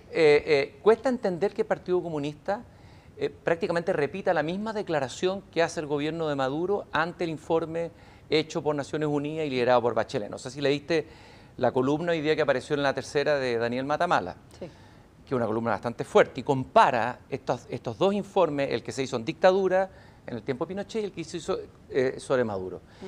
Y él hace una afirmación en esta columna que a mí me dejó, digamos, pensando. Dice que 45 años después del informe sobre la dictadura, otra vez una comisión de la ONU documenta abusos cometidos por una dictadura. Y ahí viene toda la enumeración, que son muy análogos a los que vimos, que lo que hacía la DINA, centros de detención ilegal, torturas mediante corriente eléctrica, asfixia, simulacro de ahogamiento, etcétera, etcétera, etcétera.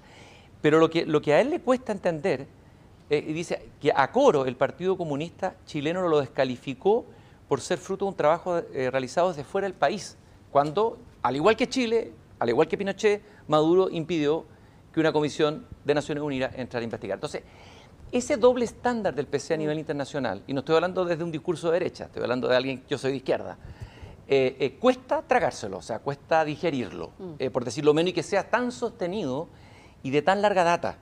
Es decir, aquí cayó el muro de Berlín, aquí ha habido tiempo suficiente para enterarse de lo que pasa en esos países. Tenemos inmigración de venezolanos de un pueblo que ha sufrido muchísimo, muchísimo. Tanto más en algunos aspectos que nuestro propio pueblo. El Partido Comunista tiene una vocación internacionalista. O sea, no puede decir, no, yo me preocupo solo de lo que pasa en Chile. No, eso sería ir contra la esencia de lo que es el Partido Comunista y la Internacional Comunista, etcétera, etcétera, etcétera. Que ya no existe. Bueno, no existe, pero la idea de lo internacional, o sea, sí, me preocupo por el mundo, no me preocupo solo por mi país, o sea, mi problema es global. Nos cuesta a muchos tragarnos esto. ¿Por qué el Partido Comunista ha actuado así, con este doble estándar moral y ético, que a esta altura ya es inaceptable? ¿Por qué? Bueno, tú sé que es dura la pregunta. Haces una opinión. Sí, mira, yo, a ver, quiero un poco poner las cosas creo que se hacen varias calificaciones que primero no me parecen justas, ¿no? Nosotros, como Partido Comunista, en las 2 declaraciones que hemos hecho en relación a los informes de la ONU sobre Venezuela, donde por lo demás te quiero decir que sí ingresaron, yo tuve la posibilidad de conversar con la presidenta Bachelet y ella misma visitó Venezuela. O sea, a Venezuela sí han ido comisiones de la ONU. Distinto que la comisión actual, que probablemente tuvo algunas dificultades para ingresar a propósito del tema de la pandemia que tienen todos los países restricciones. Pero no fue la pandemia lo que No, está bien, no voy a entrar en detalle, no lo sé, no tengo el detalle, no sé las razones. Eso fue lo que dijo el gobierno, da lo mismo. Lo importante es que no es que a Venezuela no haya entrado nunca una comisión de derechos humanos, de hecho es más, la alta comisionada de Derechos Humanos, que es la que hizo el primer informe, ingresó por varios meses con una comisión que generó observaciones, que no es el mismo informe que salió ahora al final. Ojo que este informe de la ONU, el último informe, es un informe que surge a partir de un equipo de la ONU en términos generales que decide llevar adelante este informe. Mira, más allá de todos esos elementos, yo quiero decir que en ambas declaraciones el Partido Comunista parte su declaración diciendo que nosotros, como Partido Comunista, y eso yo lo quiero reafirmar, no aceptamos, no toleramos y rechazamos categóricamente todas las violaciones a los derechos humanos donde se generen y por qué no han condenado antes, no, se han negado a condenar las violaciones en Venezuela. Te estoy diciendo que en nuestras dos declaraciones, que me imagino tú leíste las dos que hemos hecho, yo las leí muy claramente, parten diciendo que nosotros rechazamos categóricamente las violaciones a los derechos humanos donde se generen y por quién se generen, primera cosa. Y en eso, sí, y pues, pero, de hecho claro, por eso acusamos constitucionalmente pero, al presidente Sebastián Piñera. Claro, pero entonces, claro, si se acusa constitucionalmente al presidente Sebastián Piñera en un sistema democrático con violaciones inaceptables como las que ocurrieron en las protestas, no sé qué habría que hacer con Maduro. O sea, francamente no sé qué habría que hacerlo. Pero ¿cuál es la diferencia? No, habría que llevarlo. ¿Por qué tú haces una diferencia entre lo que pasa con Piñera y lo que pasa con Maduro? Yo no hago una diferencia. Toda violación... Si es que hay una... yo sí veo una diferencia. No, pero déjame terminar primero. Toda violación a los derechos humanos es inaceptable. Pero es distinto violaciones que se dan en un sistema democrático donde hay una justicia independiente, donde puede haber investigación, donde entra la comisión al país a investigar, emite un informe, como Human Rights, que ha hecho otro informe sobre Venezuela, a un sistema totalitario, donde está controlada la prensa, donde no hay poder judicial independiente, donde el ciudadano está completamente vulnerable. Aquí los que sufrieron violaciones pudieron llevar sus casos, denunciarlo, y obviamente que son condenables con la misma intensidad de cualquier violación. Por algo son los derechos universales humanos, no son locales. Entonces, lo que uno siente es que había una inconsistencia en el PC. ¿Por qué cuesta tanto desprenderse de eso? No me dejaste terminar la respuesta. Nosotros, y por eso te decía antes, yo quiero poner el punto no en lo que se interpreta de lo que se dice, quiero decir lo que se dice. Y la declaración lo que dice es muy claro en torno a lo que acabo de decir. Claro, son años de silencio frente a las violaciones en los países. Decirlo. No, pero son años de silencio los del Partido Comunista. Hemos hecho muchas declaraciones públicas en las cuales lo único que matiza probablemente de lo que ustedes, de lo que tú estás cuestionando. No solo yo, no solo yo. Bueno, mucha gente, no solo yo. Estamos conversando nosotros. Desde el cuestionamiento público que se hace, tiene que ver con que nosotros lo que hemos dicho es que además de que si valoramos, por ejemplo, de que las violaciones a los derechos humanos que se han cometido en Venezuela y que están acreditadas por todos estos informes que se han desarrollado, hoy día están siendo condenadas por la justicia. De hecho, el mismo informe establece, sí, hay más de 2.500 casos de oficiales del ejército. Hay desapariciones. Sí, por eso. Ahí no hay justicia en Venezuela. No, te estoy diciendo. No hay una justicia independiente. Eso se está bueno, eso, no hay ninguna justicia eso es otra opinión. Yo ahí no es una opinión. Esto lo dice Human Rights, lo dicen las Naciones Unidas, no es una cosa que diga yo. No lo dice la ONU. No, la ONU no dice que hay que el Poder Judicial, o sea, hasta donde yo entiendo, la ONU hasta ahora por lo menos no ha calificado a Venezuela como una, como tú lo decías recién, no lo ha calificado como tal en relación a establecer que no hay un poder judicial que funcione. Yo honestamente no tengo todos los elementos para afirmar tan claramente como tú lo dices. Lo dice categóricamente Naciones Unidas y lo dice categóricamente. A ver. Vamos al tema de fondo. Yo leí muy con atención el informe de la presidenta Michelle Bachelet. ¿Es escalofriante o no? Yo creo que el informe, sin lugar a dudas, es un informe muy complejo, muy doloroso. No, pero aparte de eso, pero escalofriante. Es muy doloroso, sin duda. A mí me parece que es muy triste cuando en un país, cuando en un pueblo hay enfrentamientos, cuando hay intentos de matar al presidente, cuando en un país hay intentos... Claro, pero ahí estás tratando de justificar de nuevo. Ese es el problema que se le critica al PC. ¿Por qué? ¿Pero por qué lo ves como una justificación si estoy diciendo todo lo que ocurre? Estoy constatando. Es que no hay que nunca justificar el contexto. Nunca. Es como si yo dijera que Piñera se cometieron esas violaciones porque habían actos de violencia en la calle. Eso es inaceptable, como lo dijo la derecha. O como cuando se defendía la dictadura. ¿Y por qué Piñera no debiese salir del poder entonces si es que él él es parte y ni siquiera en Chile se han judicializado los procesos que tiene por parte del Estado. De hecho, es más, el gobierno está defendiendo a los violadores de derechos humanos que hay por parte de las instituciones. ¿Tú sabías eso?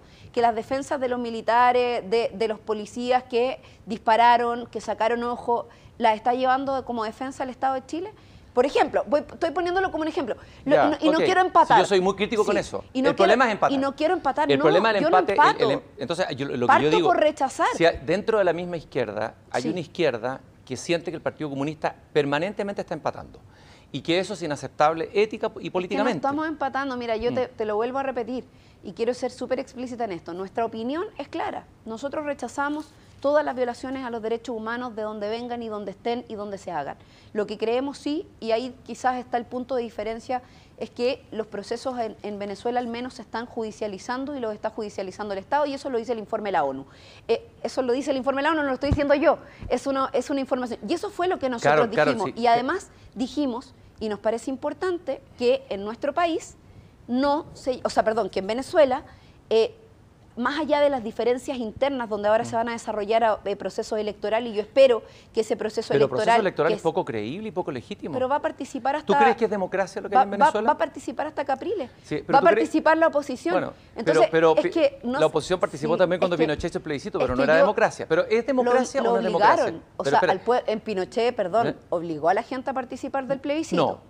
No obligó a participar. Le cortaban el carnet y si no lo perseguían. No. ¿Cuántos compañeros nuestros fueron desaparecidos por Pinochet? Carol, pero a ver, la pregunta el plebiscito de Pinochet yo no lo puedo justificar, perdóname. Bueno, o sea, decir que fue un plebiscito democrático, ¿no? No, pero fue un plebiscito que perdió y que el dictador, hay que reconocerlo, dejó el poder. O sea, fue un plebiscito... el plebiscito de los... yo pensé que el plebiscito de la Constitución. No, estoy hablando del otro plebiscito. No, el último plebiscito, yo estaba pensando en el que le cortaban la puntita al carnet. Ya. Oye, Carol, pero la pregunta es, Venezuela, y si esto es fácil, ¿es democracia o es dictadura? No me corresponde a mí definirlo de esa forma, Cristian, y yo creo que eso... y vuelvo al punto, tú mismo lo decías delante, yo creo que hay que ser extremadamente responsables en todos lados, no solo en Venezuela, no solo en Chile, en relación a categorizar o a determinar lo que es una dictadura o no. Ni siquiera la ONU ha determinado, ni siquiera los organismos internacionales han hecho esa definición. No la voy a hacer yo. Yo creo que en Venezuela están pasando cosas que no corresponden, cosas malas. Yo las rechazo categóricamente como las violaciones a los derechos humanos y valoro que, a diferencia de otros lugares, se esté generando un proceso de investigación y además de judicialización pero aquí también de los responsables. Pero claro, aquí ha habido investigación, aquí los poderes son autónomos y funcionan. No Uno puede criticarlo, pero no lo estoy comparando, porque estoy hablando de Venezuela. Entonces, en el fondo, no con Chile, creo que... es que, bueno, si quieres después lo hablamos en Chile, porque yo ahí hay un dato falso, digamos, o un error, digamos, a propósito de cómo se han llevado los casos en Chile. Pero al menos en Venezuela, yo creo que eso es bueno, es positivo que se estén judicializando. Creo que ahí tiene que haber un cambio importante y espero que el pueblo venezolano, tal como lo hemos dicho, porque sí solidarizamos con el pueblo venezolano profundamente, pueda resolver sus problemas por la vía democrática y no con una intervención externa con la de Donald Trump, que ha estado permanentemente amenazando de que se va a intervenir, de que van a haber ingresos militares, de que se van a llevar adelante acciones, incluso de que van a matar a quien está ocupando hoy día el rol de presidente. Carol, o sea, que más allá que a mí me guste o no me guste, me parece que eso no corresponde tampoco. Supuesto, o sea, todo eso enturbia la situación. Sí, no estoy de acuerdo. Y lo que nosotros hemos dicho... detesto a Trump igual que tú, digamos. Lo que nosotros hemos dicho es eso, que no nos parece ni que se intente matar al presidente, ni que se violen los derechos humanos por parte de las instituciones de seguridad pública. Creemos que es bueno que se estén judicializando los casos, creemos que hay que rechazar de todas maneras las violaciones a los derechos humanos en todos lados y de donde vengan, y ante eso nosotros esperamos que el pueblo venezolano resuelva sus problemas. Yo no veo en eso, en ninguna parte, una justificación, ni tratar de sacar por el lado, ni tratar de justificar o empatar. Yo veo en eso pero por una ejemplo, opinión bastante concreta. El caso de Cuba, ¿es dictadura o no? Los momentos hay que preguntarte, no lo puedo dejar de preguntarte, sí, pero Carol. está bien. Podemos tener visiones yo entiendo, sí, mira, entiendo que... Es Latinoamérica, es un referente importante para todos nosotros. Sí, por para mi supuesto. generación, para la gente izquierda, Cuba siempre fue un referente, un referente ético, un referente moral. A mí no, te quiero decir, a mí no me gusta cuando el debate se da de manera tan estrecha, ¿no? Eso no es, insisto en el punto, no me pero corresponde. dictadura no es dictadura. Es que yo no tengo no me siento con el poder de definir o de determinar algo tan claro como, no sé si tú sí, yo no. Yo digo que es dictadura. Está bien. Totalitaria. Yo creo, no, ni siquiera creo dictadura, que sino que totalitarismo. Yo creo que hay aspectos de... Yo soy de izquierda, pero digo, sí. Cuba es una dictadura totalitaria. No tengo ambigüedad. Sí. Y lo de Pinochet, uno tiene que decir, esto es dictadura, esto no es dictadura. Porque ahí no existen las medias tintas. Sí, pero es que yo quiero recordarte que en Chile, por lo menos, y tú vuelves a la comparación, yo no quiero entrar en las comparaciones, pero en Chile el proceso de la dictadura fue... un proceso donde se atacó la moneda, donde se quemó la moneda, donde se mató gente, donde los desaparecidos son una realidad, a pesar de que los negaron por muchos años, pero son una realidad donde, o sea, los horrores de la dictadura chilena son clarísimos. Por eso que lo más fácil tal vez... Yo creo que en Cuba, déjame decirte, hay restricciones a algunas libertades que yo no comparto, lo quiero decir. Sin embargo... ¿Algunas restricciones? ¿Hay algunas? Todas las restricciones... A ver... Es que tú no seas tú totalitario. No, pero que te quiero... yo creo que en Cuba hay cosas muy buenas que rescatar y creo que la educación, la salud, el desarrollo de los... Por ejemplo, hace poco hubo un plebiscito en Cuba a propósito del... Pero un plebiscito en que nadie cree, pues, Carol, es un plebiscito que no tiene ningún fundamento tú no crees, democrático. No solamente yo, observadores internacionales, hay informes de comisiones... Yo también he conversado con cubanos y también tengo muchos amigos cubanos y que participaron de ese plebiscito y fueron parte de la definición, por ejemplo, de la definición del matrimonio igualitario. Tú sabes que fue parte de una de las discusiones y se plebiscitó. Y hubo una consulta ciudadana donde participaron 11 millones de personas. Entonces creo que eso es positivo. Eso ayuda a construir y a profundizar. Tú sabes que en Cuba, yo me preocupo el tema de la cultura, hay un decreto firmado hace poco, el 2018, por el gobierno cubano, que impide que cualquier manifestación cultural no sea revisada antes por el gobierno. Es decir, hay una especie de censor que decide si se va a hacer una obra de teatro, si se va a hacer una película, o sea, en un país donde hay un solo diario, que es un diario oficial del Partido Comunista, no hay más diarios, no hay más medio de comunicación. O sea, si tú fueras una disidente en Cuba hoy día, no podrías estar dando esta entrevista. Bueno, entonces hay que ser claro, es dictadura. Yo conozco disidentes en Cuba y tienen desarrollo, o sea, y tienen posibilidades de opinar y tienen espacios. Y mira, y te digo más, estuve en una asamblea estudiantil hace un tiempo atrás, en la Universidad de La Habana y también en la Universidad de Santa Clara, y se levantaron opiniones. Es que, mira, ¿sabes cuál es el tema? Que yo comparto, y vuelvo a decir el punto. Creo que hay restricciones. Porque este es un debate importante al interior de la izquierda, Carol. Obvio, yo sé, hay restricciones que yo no comparto. Tú decías recién el tema de la prensa. Por supuesto, yo creo que hay cuestiones que yo quizás no lo aceptaría y lo estaría cuestionando, de la misma forma en que cuestiono acá la monopolización de los medios de comunicación. Pero es un régimen totalitario. No es que sea una democracia imperfecta Cuba, es un régimen totalitario. Eso es lo que uno tiene que definir con claridad, porque si no, es difícil después emitir juicios. Cuba es una revolución que generó cambio y que generó un proceso de cambio y de estructura que probablemente, y que ha tenido muchas dificultades para poder desarrollarse, tú lo sabes, el bloqueo económico que ha sido absolutamente inhumano y todas las carencias y todas las posibilidades de desarrollo que ha tenido Cuba durante todos los años. Y a mí también eso me preocupa. Entonces, veamos todas las partes. Yo quiero decir en esto, y te estoy concediendo, de que hay algunas restricciones que a mí no me gustan, que no las comparto, pero también hay cosas que son muy positivas y que hay que recogerlas. O sea, el nivel de solidaridad que tiene el pueblo cubano con América Latina, la cantidad de estudiantes que estudian ahí de manera gratuita, los médicos cubanos que ayudaron tremendamente a la pandemia y que se distribuyeron por toda América Latina y el mundo. ¿Cómo no van a hacer cosas positivas que rescatar de un pueblo que hoy día se desarrolla con tremendas dificultades económicas? Ahora, han hecho modificaciones. Tú sabes que en Cuba, por ejemplo, un presidente no puede estar más de un periodo, lo cual a mí me parece que interesante a propósito de las modificaciones. Hubo una dinastía familiar, o sea, hubo un presidente que fue Fidel Castro, que se lo entregó al hermano el poder, o sea, eso es nepotismo puro. Es que tú puedes hacer una validación de la historia contemporánea y también de lo que pasó hacia atrás, donde, bueno, ya no hay ningún Castro gobernando. ¿Y por qué nadie lo dice? O sea, ya Bueno, no hay pero- un Castro gobernando, pero más allá de que si Sí. a alguien le molesta o no, o sea, hoy hay otro presidente, se llama Díaz-Canel. Pero no fue elegido democráticamente, no es democracia. Eso me lo tienes que conceder. Es que, a ver, el proceso electoral, ¿tú conoces cómo es el proceso electoral en Cuba? Es muy Hay un solo similar, partido. es muy similar a Estados Unidos.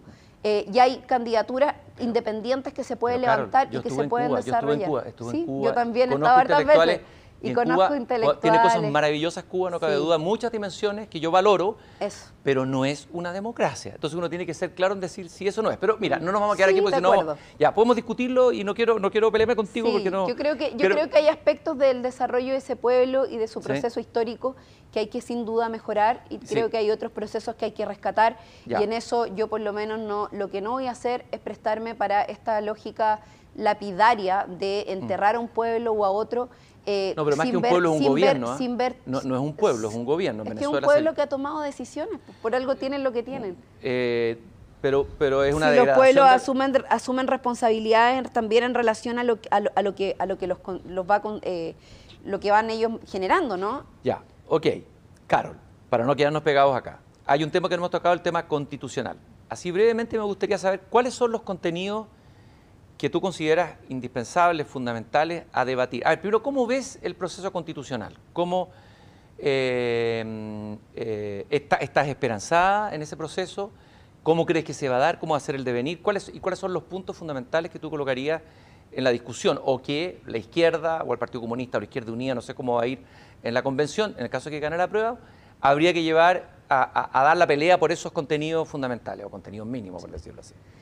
Sí, a ver, bueno, yo creo que yo por lo menos, te decía antes, soy de las personas que ve los vasos medio llenos siempre y tengo mucha esperanza. Yo creo que el pueblo de Chile ha sido muy importante en lo que ha significado este proceso de esta apertura, ¿no? Del proceso democrático que hay en Chile, este despertar de Chile a partir del 18 de octubre, las movilizaciones, y que para mí por lo menos también ha significado un proceso de acumulación de fuerza de la lucha social durante muchos años.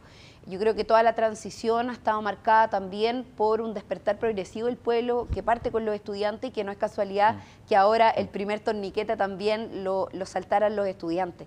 Yo, dicho eso, digamos, creo que el proceso constituyente que se abrió y que hoy día cada vez se abre con mayor oportunidad y donde vamos a tener un plebiscito que no habíamos tenido nunca desde que recuperamos la democracia, donde por primera vez vamos a tener un acto soberano real del pueblo de Chile para poder tomar decisiones en torno a su futuro. A mí me queda la impresión de que eso por lo menos va a abrir nuevas oportunidades muy importantes. Y yo creo que la nueva Constitución al menos tiene que tomar algunos aspectos de... primero partimos de la base que es una Constitución en blanco, ¿no? O sea, hay una hoja en blanco.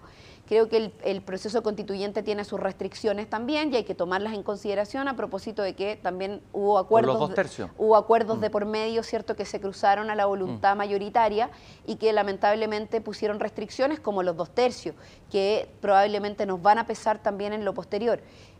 Pero yo creo, y así espero que sea, tengo la esperanza de que en la elección de los constituyentes las posiciones mayoritarias sean las que primen.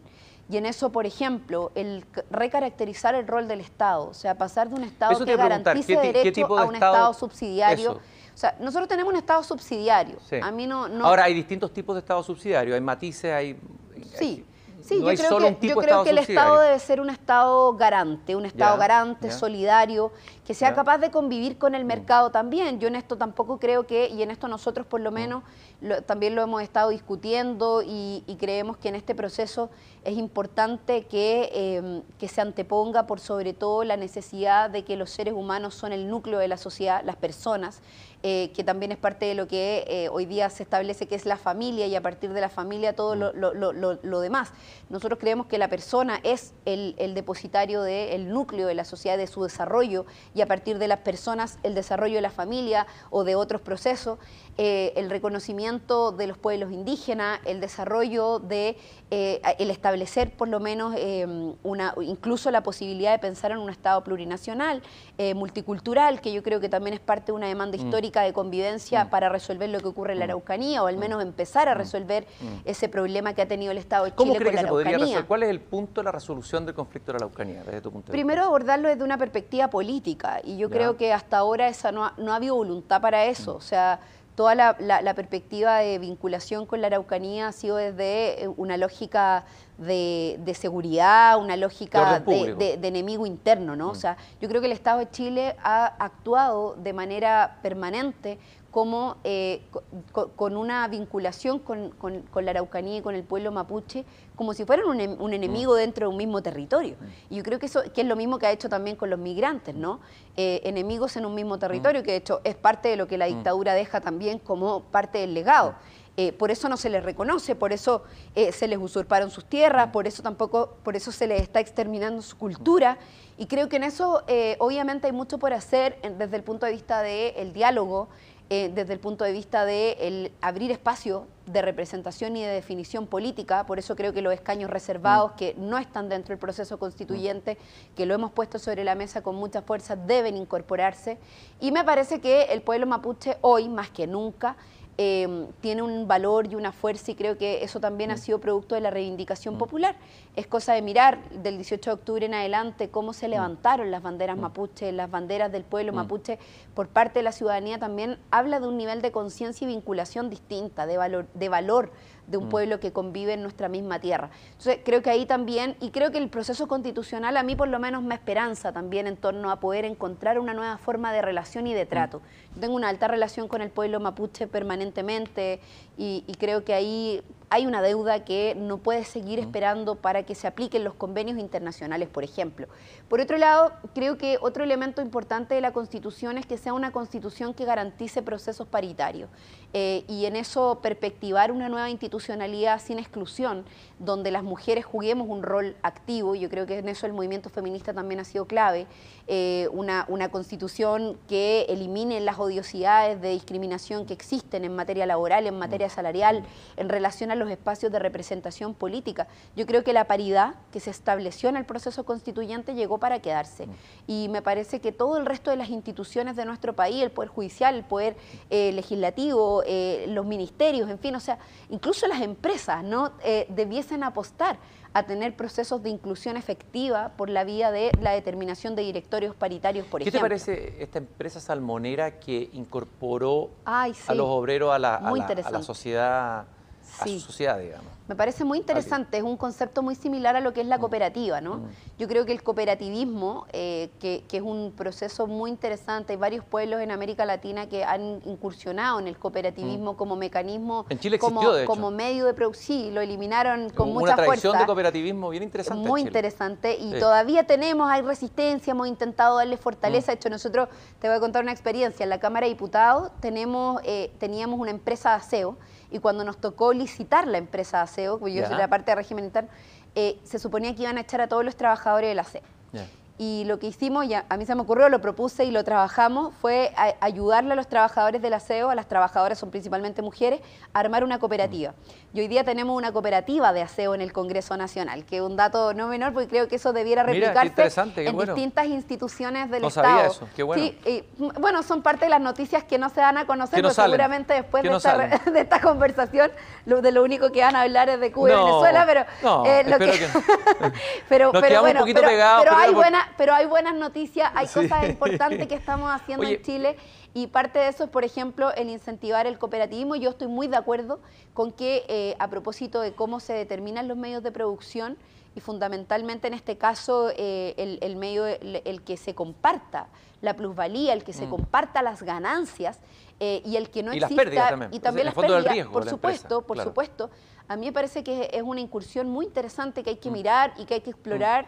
Yo soy muy partidaria de la socialización también de los medios de producción. Son imágenes positivas, lo que yo te decía recién. Sin lugar a dudas. Es un empresario ese, por ejemplo, que por supuesto, un grupo de empresarios que tuvieron ahí con una mirada solidaria. Con una mirada más de futuro, más acorde con el mundo que viene. Y los hay muchos empresarios así y empresarias, cada vez más empresarias. Afortunadamente, yo creo que es muy positivo. Sí, mira, yo creo, Cristian, a diferencia de lo que muchas veces se dice que los comunistas estamos en contra del empresariado, la caricatura permanente que se hace de nosotros, yo te quiero decir, nosotros no es que estemos en contra, ni muy por el contrario. A mí lo que me parece que está mal, y esa es mi opinión en torno a cómo se establece la relación, es que durante muchos años se ha antepuesto el capital, la economía, el dinero, por sobre la dignidad, la vida y la convivencia sana entre las personas. O sea, yo no puedo concebir que exista tantos niveles de desigualdad entre quien es dueño del medio de producción versus quienes generan la producción. O sea, que finalmente lo que se lleva el dueño del medio de producción versus el que genera la producción, en este caso los trabajadores y trabajadoras, me parece que es de una injusticia tremenda, y ahí es donde el desequilibrio que hay en nuestro país no nos permite convivir sanamente.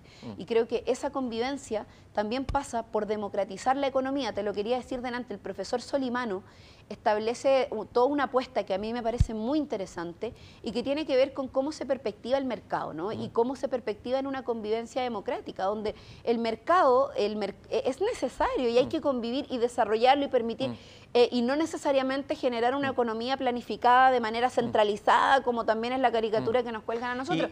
Yo creo que pueden existir convivencia, pero no determinación de uno por sobre el otro. Así como el mercado requiere reformas profundas probablemente y cambios, Sí. como los que tú estás señalando, ¿el Estado no requiere una reforma profunda también? Totalmente. Porque es con el cual el ciudadano se enfrenta a solucionar sus problemas todos los días. Y hay una queja que uno siente de que el Estado no está funcionando bien y que nadie se ha atrevido a hacer reformas importantes en el Estado. Bueno, yo creo que el origen de eso es el Estado subsidiario. Esa es mi opinión, desde el punto de vista del análisis de de dónde viene el problema de un Estado que todo lo externaliza, un Estado que no se hace cargo de garantizar derechos, sino que más bien solo los garantiza. Lo más claro de eso es, por ejemplo, el rol que juega el Estado en relación a la salud. La salud en Chile no está garantizada como tal, lo que se garantiza es el acceso, ya sea a la salud pública o privada. Por tanto, el Estado no tiene ninguna obligación para con los ciudadanos y ciudadanas de garantizarle el derecho a la salud. Ahí te iba a preguntar sobre eso. ¿Tú crees que, a propósito del debate constitucional, que hay que incorporar los derechos sociales en la Constitución? Sí. A pesar de que hay países que no los tienen incorporados y que tienen una buena salud pública, y al revés, países como Brasil, por ejemplo, que lo tienen incorporado en la Constitución y tiene el índice de Brasil en Latinoamérica es bajísimo. La calidad de la educación de la salud pública es pésima. Ha habido muy poca inversión. Sí, obvio. Yo creo que la Constitución, yo no estoy de acuerdo con esta lógica de la Constitución mínima. Y que se deje al arbitrio, digamos, y el otro extremo, claro, la mínima, y el otro es como el árbol de Pascua, donde se coloca todo, ¿no es cierto? Yo no creo que tenga que ser un árbol de Pascua, pero sí creo que hay elementos que son fundamentales, y creo que los derechos fundamentales no pueden quedar al arbitrio de la voluntad política. Yo creo que los derechos fundamentales tienen que ser establecidos porque además el pueblo así lo exige. Las mayorías quieren que se garantice el derecho a la salud y que se garantice el derecho a la educación, y que si un gobierno no cumple con esas determinaciones, finalmente va a ir en contra de la voluntad soberana. Por eso es tan importante este proceso constitucional, porque no es lo mismo la Constitución que fue impuesta, que se hizo entre cuatro paredes por un grupo de personas que además eran parte de una dictadura, que una Constitución elaborada de forma abierta, pública, que se va a plebiscitar por lo demás en relación a sus contenidos. De hecho, es más, yo soy partidaria, y eso es algo que estamos proponiendo, de que las disidencias que se provoquen a propósito del 2%, cuando haya una mayoría que se exprese y que sin embargo no alcance los 2/3, me refiero a propósito de los 2/3, finalmente esas decisiones se plebiscitan también. ¿Por qué no? O sea, que el pueblo decida, que sean definiciones que si bien no se van a resolver en la Convención Constitucional, que se decidan por la vía de un plebiscito. Carol, aquí hay temores no solo de la casta, de otros también que no somos castas. Yo no me siento parte de una casta, pero en una declaración el encargado constitucional del Partido Comunista, Carlos Arrué, en una entrevista a la radio Nuevo Mundo, dice que la convención que se va a elegir en caso de ganar el apruebo sería depositario de una potestad constituyente. O sea, eso le permitiría alterar, que es algo que el PC en su momento criticó, ¿no es cierto? Me imagino que sigue criticando, los términos del acuerdo del 15 de noviembre, que incluía los 2/3. ¿Es así? O sea, el Partido Comunista está en esa postura, va a pelear por esa postura en el proceso constituyente. Sí. A ver, nosotros creemos que el proceso constituyente, si bien yo sostengo que es lo más avanzado que hemos tenido desde que recuperamos la democracia en términos de, insisto, soberanía, participación. Y no solo en la democracia, en la historia constitucional, de armar constituciones. Y en la historia constitucional de nuestro país, sin duda. Creo que de todas maneras hay varios vacíos y elementos que para poder hacer de esto realmente un proceso que sea exitoso, que nos deje conforme, donde primen las mayorías y no se impongan las minorías por sobre las mayorías, mayoría, que es el principal riesgo de los 2/3, que en el fondo es que una minoría finalmente vete la posibilidad de lo que una mayoría está expresando. Y ahí es donde se nos genera a nosotros la principal contradicción. Pero efectivamente, mira, yo no soy abogada, entonces no tengo todos los elementos o el detalle de la interpretación jurídica que está haciendo Carlos Arrué en esa declaración. Sin embargo, nosotros sí creemos que el proceso constituyente debe tener la mayor potestad constituyente posible para poder desarrollarse. Por eso es que queríamos una asamblea constituyente, que en el fondo, desde el principio fundamental de que el poder originario recae fundamentalmente en el pueblo y no en las instituciones que lo anteceden. Y eso nos referimos fundamentalmente al Congreso Nacional, que es el que determinó a través de la puesta en escena de este acuerdo lo que finalmente termina quedando como la Convención Constitucional. El acuerdo, ¿estarás de acuerdo que en un cierto sentido es positivo? Es decir, por primera vez se abre una puerta, una posibilidad que se parecía imposible de cambiar la Constitución, ¿no? Y ahí la pregunta que te hago, algunos sienten que el PC y otros sectores del Frente Amplio, de ahí hubo divisiones, fueron muy severos con los que se sentaron a firmar. Estoy pensando en la figura de Gabriel Boric, a quien tú muy bien conoces, muy severo, o sea, ahí sí que hubo funa, yo lo vi en las redes digitales, se lo acusó de traicionar al pueblo. Bueno, esa severidad de aquellos que se sentaron en la mesa no fue excesiva, mirada con el tiempo, ya que el PC asumió el proceso, está participando, va a presentar candidato a la constituyente, etcétera, etcétera, etcétera. O sea, se metió en el camino que se logró. Nunca estuvimos fuera del proceso. ¿Ya? Quiero corregirlo, porque nosotros por lo menos desde que partió la discusión de la posibilidad de tener una nueva constitución, no solo presentamos iniciativas legales, o sea, nosotros lo que sostuvimos fue nuestras diferencias con el mecanismo que se tomó para llevar adelante el proceso, si tú lo quieres decir así. Porque esto se venía discutiendo desde antes. Recuerda tú que en el último año o el penúltimo año del gobierno de la presidenta Bachelet, ella fue la que presentó un proyecto de ley que modificaba el artículo 15 de la Constitución para poder establecer un plebiscito. Y eso fue algo que empujamos con mucha fuerza quienes pertenecíamos en su momento a la bancada transversal por la Asamblea Constituyente. Entonces esto tiene una historia un poquito más larga que el 15 de noviembre. Por eso yo te decía, es importante mirar un poco el camino para atrás. Esta modificación del artículo 15 de la Constitución para establecer un plebiscito que permitiera generar una consulta es algo que no se les ocurrió en esa mesa del 15 de noviembre. Venía ya planteado, había un proyecto de ley en tramitación, incluso es más, nosotros como partido le pusimos fecha y habíamos dicho que fuera el 15 de diciembre, donde finalmente se desarrolló la consulta de los alcaldes. Entonces, no sé, aquellos que dicen que el PC se subió a una micro o a la micro, yo creo que yo la verdad es que un poco lo paso por arriba de sus comentarios, me parecen no solo una falta de respeto con la historia de un partido que desde que recuperamos la democracia ha planteado la necesidad de tener una nueva constitución, sino que además desconoce el proceso democrático deliberativo de discusión que se dio en el Parlamento, donde nosotros creemos que sí era el espacio para dar esta discusión. Y si se podía llegar a un acuerdo y si había que llegar a acuerdos en función de los cambios, que fuera el espacio que correspondía, ¿no? Que en el fondo es donde están todas las fuerzas políticas representadas, no donde finalmente se optara por construir o con la UDI o con otros sectores de la izquierda, porque al final eso fue lo que ocurrió. ¿Dónde hacemos mayoría? ¿Hacemos mayoría por este lado o hacemos mayoría por este otro?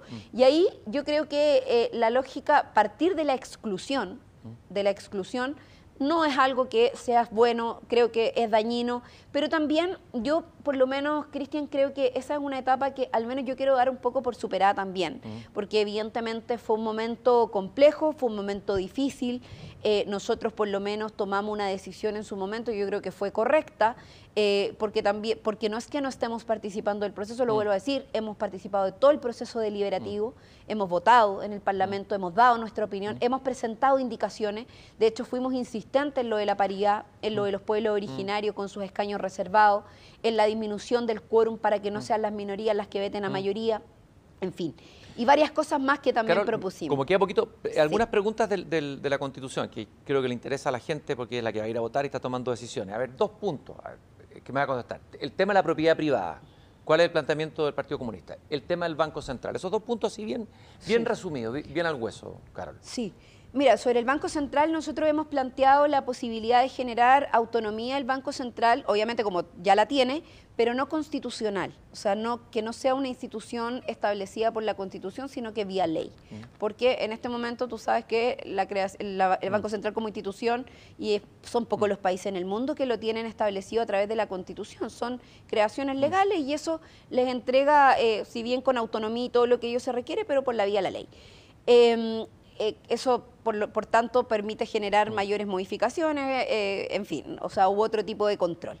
Y por otro lado, nos parece que en relación al tema de la propiedad privada, evidentemente nosotros estamos por resguardar el derecho a la propiedad privada, pero en una sana convivencia con los derechos sociales y el bien común, que creo que es lo que no existe hoy día en nuestra Constitución. Hoy día la propiedad privada se establece por sobre los derechos sociales, por sobre el bien común, por sobre la convivencia sana con las personas en general, y eso lo vemos expresado fundamentalmente en la depredación de nuestros bosques, la vemos expresada, ¿cierto?, en cómo el sistema extractivista que hay en nuestro país también ha generado una lógica de depredación del medio ambiente que evidencia una no sana convivencia entre aquellos que ostentan el poder de la propiedad versus aquellos que finalmente viven o conviven en distintos espacios, lugares o qué sé yo. El agua, por ejemplo, o sea, el tema del agua es un elemento fundamental que tiene que ver también con los recursos naturales. Hay elementos que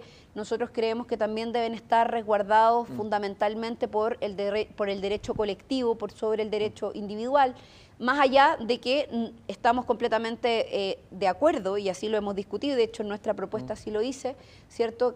Porque la estamos trabajando, de todas maneras estamos en discusión, así que no si es que hay porque hay algunos que dicen que el Partido Comunista no tiene una hoja en blanco, que ya tiene la hoja escrita, ¿es verdad eso? Ah, no, nosotros tenemos nuestras propuestas y estamos evidentemente como todos los partidos construyendo y todas las organizaciones políticas construyendo propuestas e ideas. Pero también, perdona, la caricatura de que el Partido Comunista quiere quiere eliminar la propiedad privada y que nadie pueda tener nada y que les vamos a quitar todo, eso es una mentira. Y eso es una de las tantas caricaturas que nos han intentado montar para poder evitar nuestra participación. Claro, toda caricatura siempre es mala, de lado y lado siempre es mala toda caricatura. Por supuesto también a veces la izquierda ha hecho caricaturas de la derecha y la derecha de la izquierda. O sea, tendemos a caricaturizar, el ser humano tiende a colocar en cajones y no buscar matices. Y a mentir también, porque eso es una mentira más que una caricatura, diría. Carol, uno se imagina al PC, esto podría ser una caricatura, pero también tiene que ver con la historia, ¿no es cierto? La estructura leninista, una estructura de un comité central que manda de arriba para abajo. ¿Hay disidencia en el PC? ¿Hay matices? ¿Hay discusiones de repente apasionadas y profundas? ¿Hay una nueva generación que está queriendo con un empuje renovar el Partido Comunista como ha ocurrido en otras partes del mundo? ¿Cómo funciona el PC? ¿Funciona tan leninistamente como se cree todavía o tiene otro modo de funcionamiento hoy? Dado que la sociedad ha cambiado completamente, tenemos una sociedad distinta. Y el PC también ha tenido cambios, claro. O sea, evidentemente yo creo que es muy importante entender que primero, uno de los principios del marxismo es adaptarse a los tiempos y a la temporalidad de los procesos. Yo creo que si uno cree también o se desarrolla en ciertos principios, también entender el escenario y adaptarse a ello y ser parte de eso también es un poco lo que yo te decía antes, cuando tú me decías la inconsistencia de convivir con el sistema, así que no tenemos otra alternativa. Este es el sistema en el cual estamos y queremos cambiar varias cosas y hemos estado trabajando durante muchos años por eso. Pero efectivamente nuestro partido hoy día es un partido que ha crecido, que se ha rejuvenecido también bastante. Hay mucha militancia nueva, mucha militancia joven, a diferencia de lo que se cree. La juventud comunista es una juventud con una vitalidad y una expresión pública muy masiva. Bueno, tenemos diputadas jóvenes también, ya no tan jóvenes como al principio, pero más jóvenes. Pero muy jóvenes. Entonces, y bueno, evidentemente que hay diferencias, o sea, y hay matices, y hay discusiones profundas, y somos un partido, yo te partía diciendo con respecto a lo que decía Neruda, en relación al partido, de que, claro, uno renuncia un poquito a una parte de su individualidad para ponerla a disposición del colectivo, pero sin embargo el colectivo es una suma de individualidades donde cada uno tiene su opinión y esa es la riqueza de nuestro trabajo, esa es la construcción de un colectivo pensante, un colectivo crítico, que es capaz de agotar la discusión hasta construir una síntesis. Y eso de que nosotros somos verticales, que es como que nos llega un mandato del cielo y que de ahí para abajo todo...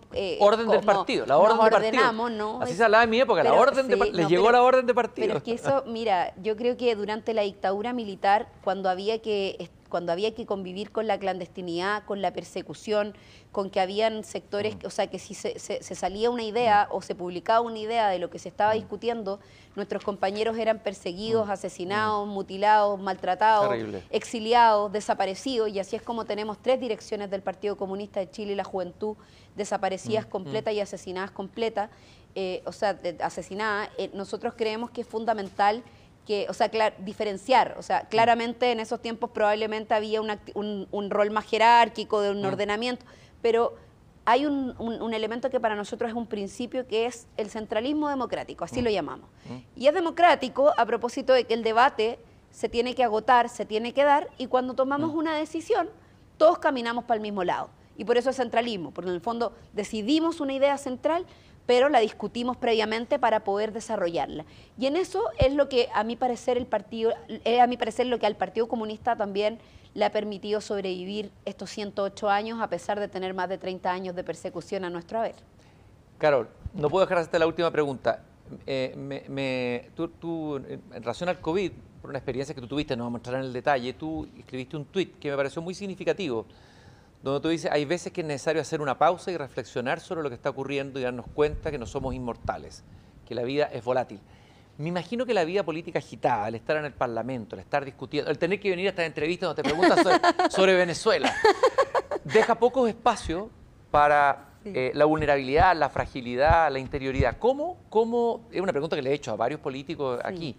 ¿Cuál es tu refugio? ¿Cuál es tu línea de refugio? ¿Cuál es tu metodología personal para sobrevivir a un trabajo intenso? Si se ve que eres matea, que eres dedicada, que eres trabajadora, etcétera, etcétera. Gracias. ¿Cómo lo haces, Carol? Un piropo. Sí, mira, yo me refugio mucho en mi familia. Tengo una vida familiar muy activa y evidentemente hay momentos en los cuales uno dice, bueno, sabes que hay que hacer una pausa, no todo lo que... Porque además, a diferencia de lo que se dice habitualmente, que los políticos somos flojos, que no trabajamos, yo te puedo decir que al menos en lo que me ha tocado a mí, en mi experiencia, este es un trabajo que no tiene horario, ¿no? Que es de lunes a domingo, que, bueno, sin ir más lejos, estamos aquí en una entrevista, que de alguna manera te absorbe mucho tiempo de tu vida. Uno posterga muchas cosas también, posterga vida personal, se postergan muchos espacios. Y claro, uno busca sus mecanismos de refugio. Yo lo tengo en mi familia y en la música. Me gusta mucho tocar guitarra, me gusta mucho cantar, me gusta mucho leer, y en eso de alguna manera también uno encuentra un refugio de descanso, de salirse un poco de la realidad, de encontrarse con otras realidades. Por eso creo que, a diferencia del exministro de Economía, no creo que leer novelas sea una pérdida de tiempo, al contrario, creo que te entrega una sensibilidad distinta respecto de ponerte en el lugar de otros. En fin, creo que esa es la forma. Y además, a mí me relaja mucho y me encanta ir al territorio porque el cariño y la valoración que tiene la ciudadanía, que tiene la gente, que tiene el pueblo en general, y el reconocimiento muchas veces a tu trabajo o a lo que uno está haciendo, creo yo es lo más reparador dentro de todo lo que uno hace. ¿Y tienes fe? Fe religiosa, digo. Mira, tengo una vida espiritual muy intensa, pero no tengo religión. ¿Cómo que no la tienes? ¿Tienes fe en el Partido Comunista? Se dice que es una fe esa, ¿no? No, para mí no es una fe, es conciencia de clase, y esa es la razón por la que milito en el Partido Comunista, pero no, tengo una vida espiritual muy activa, pero no así una religión, así que creo que son cosas distintas, pero soy muy respetuosa de la religión y creo que cada uno tiene derecho a elegir la espiritualidad o el rol interno, digamos, y sus creencias. Me parece que en eso cada uno, mientras eso no signifique enceguecerse de la realidad o salirse de la realidad y no tener los pies puestos en la tierra y por tanto tratar de construir mejor las cosas aquí y no pensando en que una vida futura va a ser mejor. Creo que eso también es parte de lo que al menos me parece importante, compatibilizar entre la fe y la realidad. Carol, yo te agradezco muchísimo el haberte entregado en esta conversación, que ha tenido distintos momentos. Hemos, creo que, hecho un recorrido bastante completo. Fue una larga conversación. Una larga conversación. Muchas gracias por haber estado aquí en Persona. Bueno, muchas gracias a ti, Cristian. Te agradezco mucho, te sigo siempre, te admiro mucho en todas las entrevistas que has hecho. Y bueno, agradecer también a Icare. Es raro, creo yo, para Icare que un comunista o una comunista esté aquí en su estudio, pero para que lo sepan, no nos comemos las guaguas, podemos dialogar, podemos diverger, tenemos opiniones distintas y queremos generar una convivencia democrática y ojalá que este 25 de octubre la participación y la votación por el apruebo y la convención constitucional sean mayoría. Así que ahí vamos a estar con toda la fuerza. Muchas gracias, Carol. Muchas gracias. Encontramos nosotros el próximo domingo aquí en una nueva conversación, ojalá tan intensa y apasionada como esta, en Persona.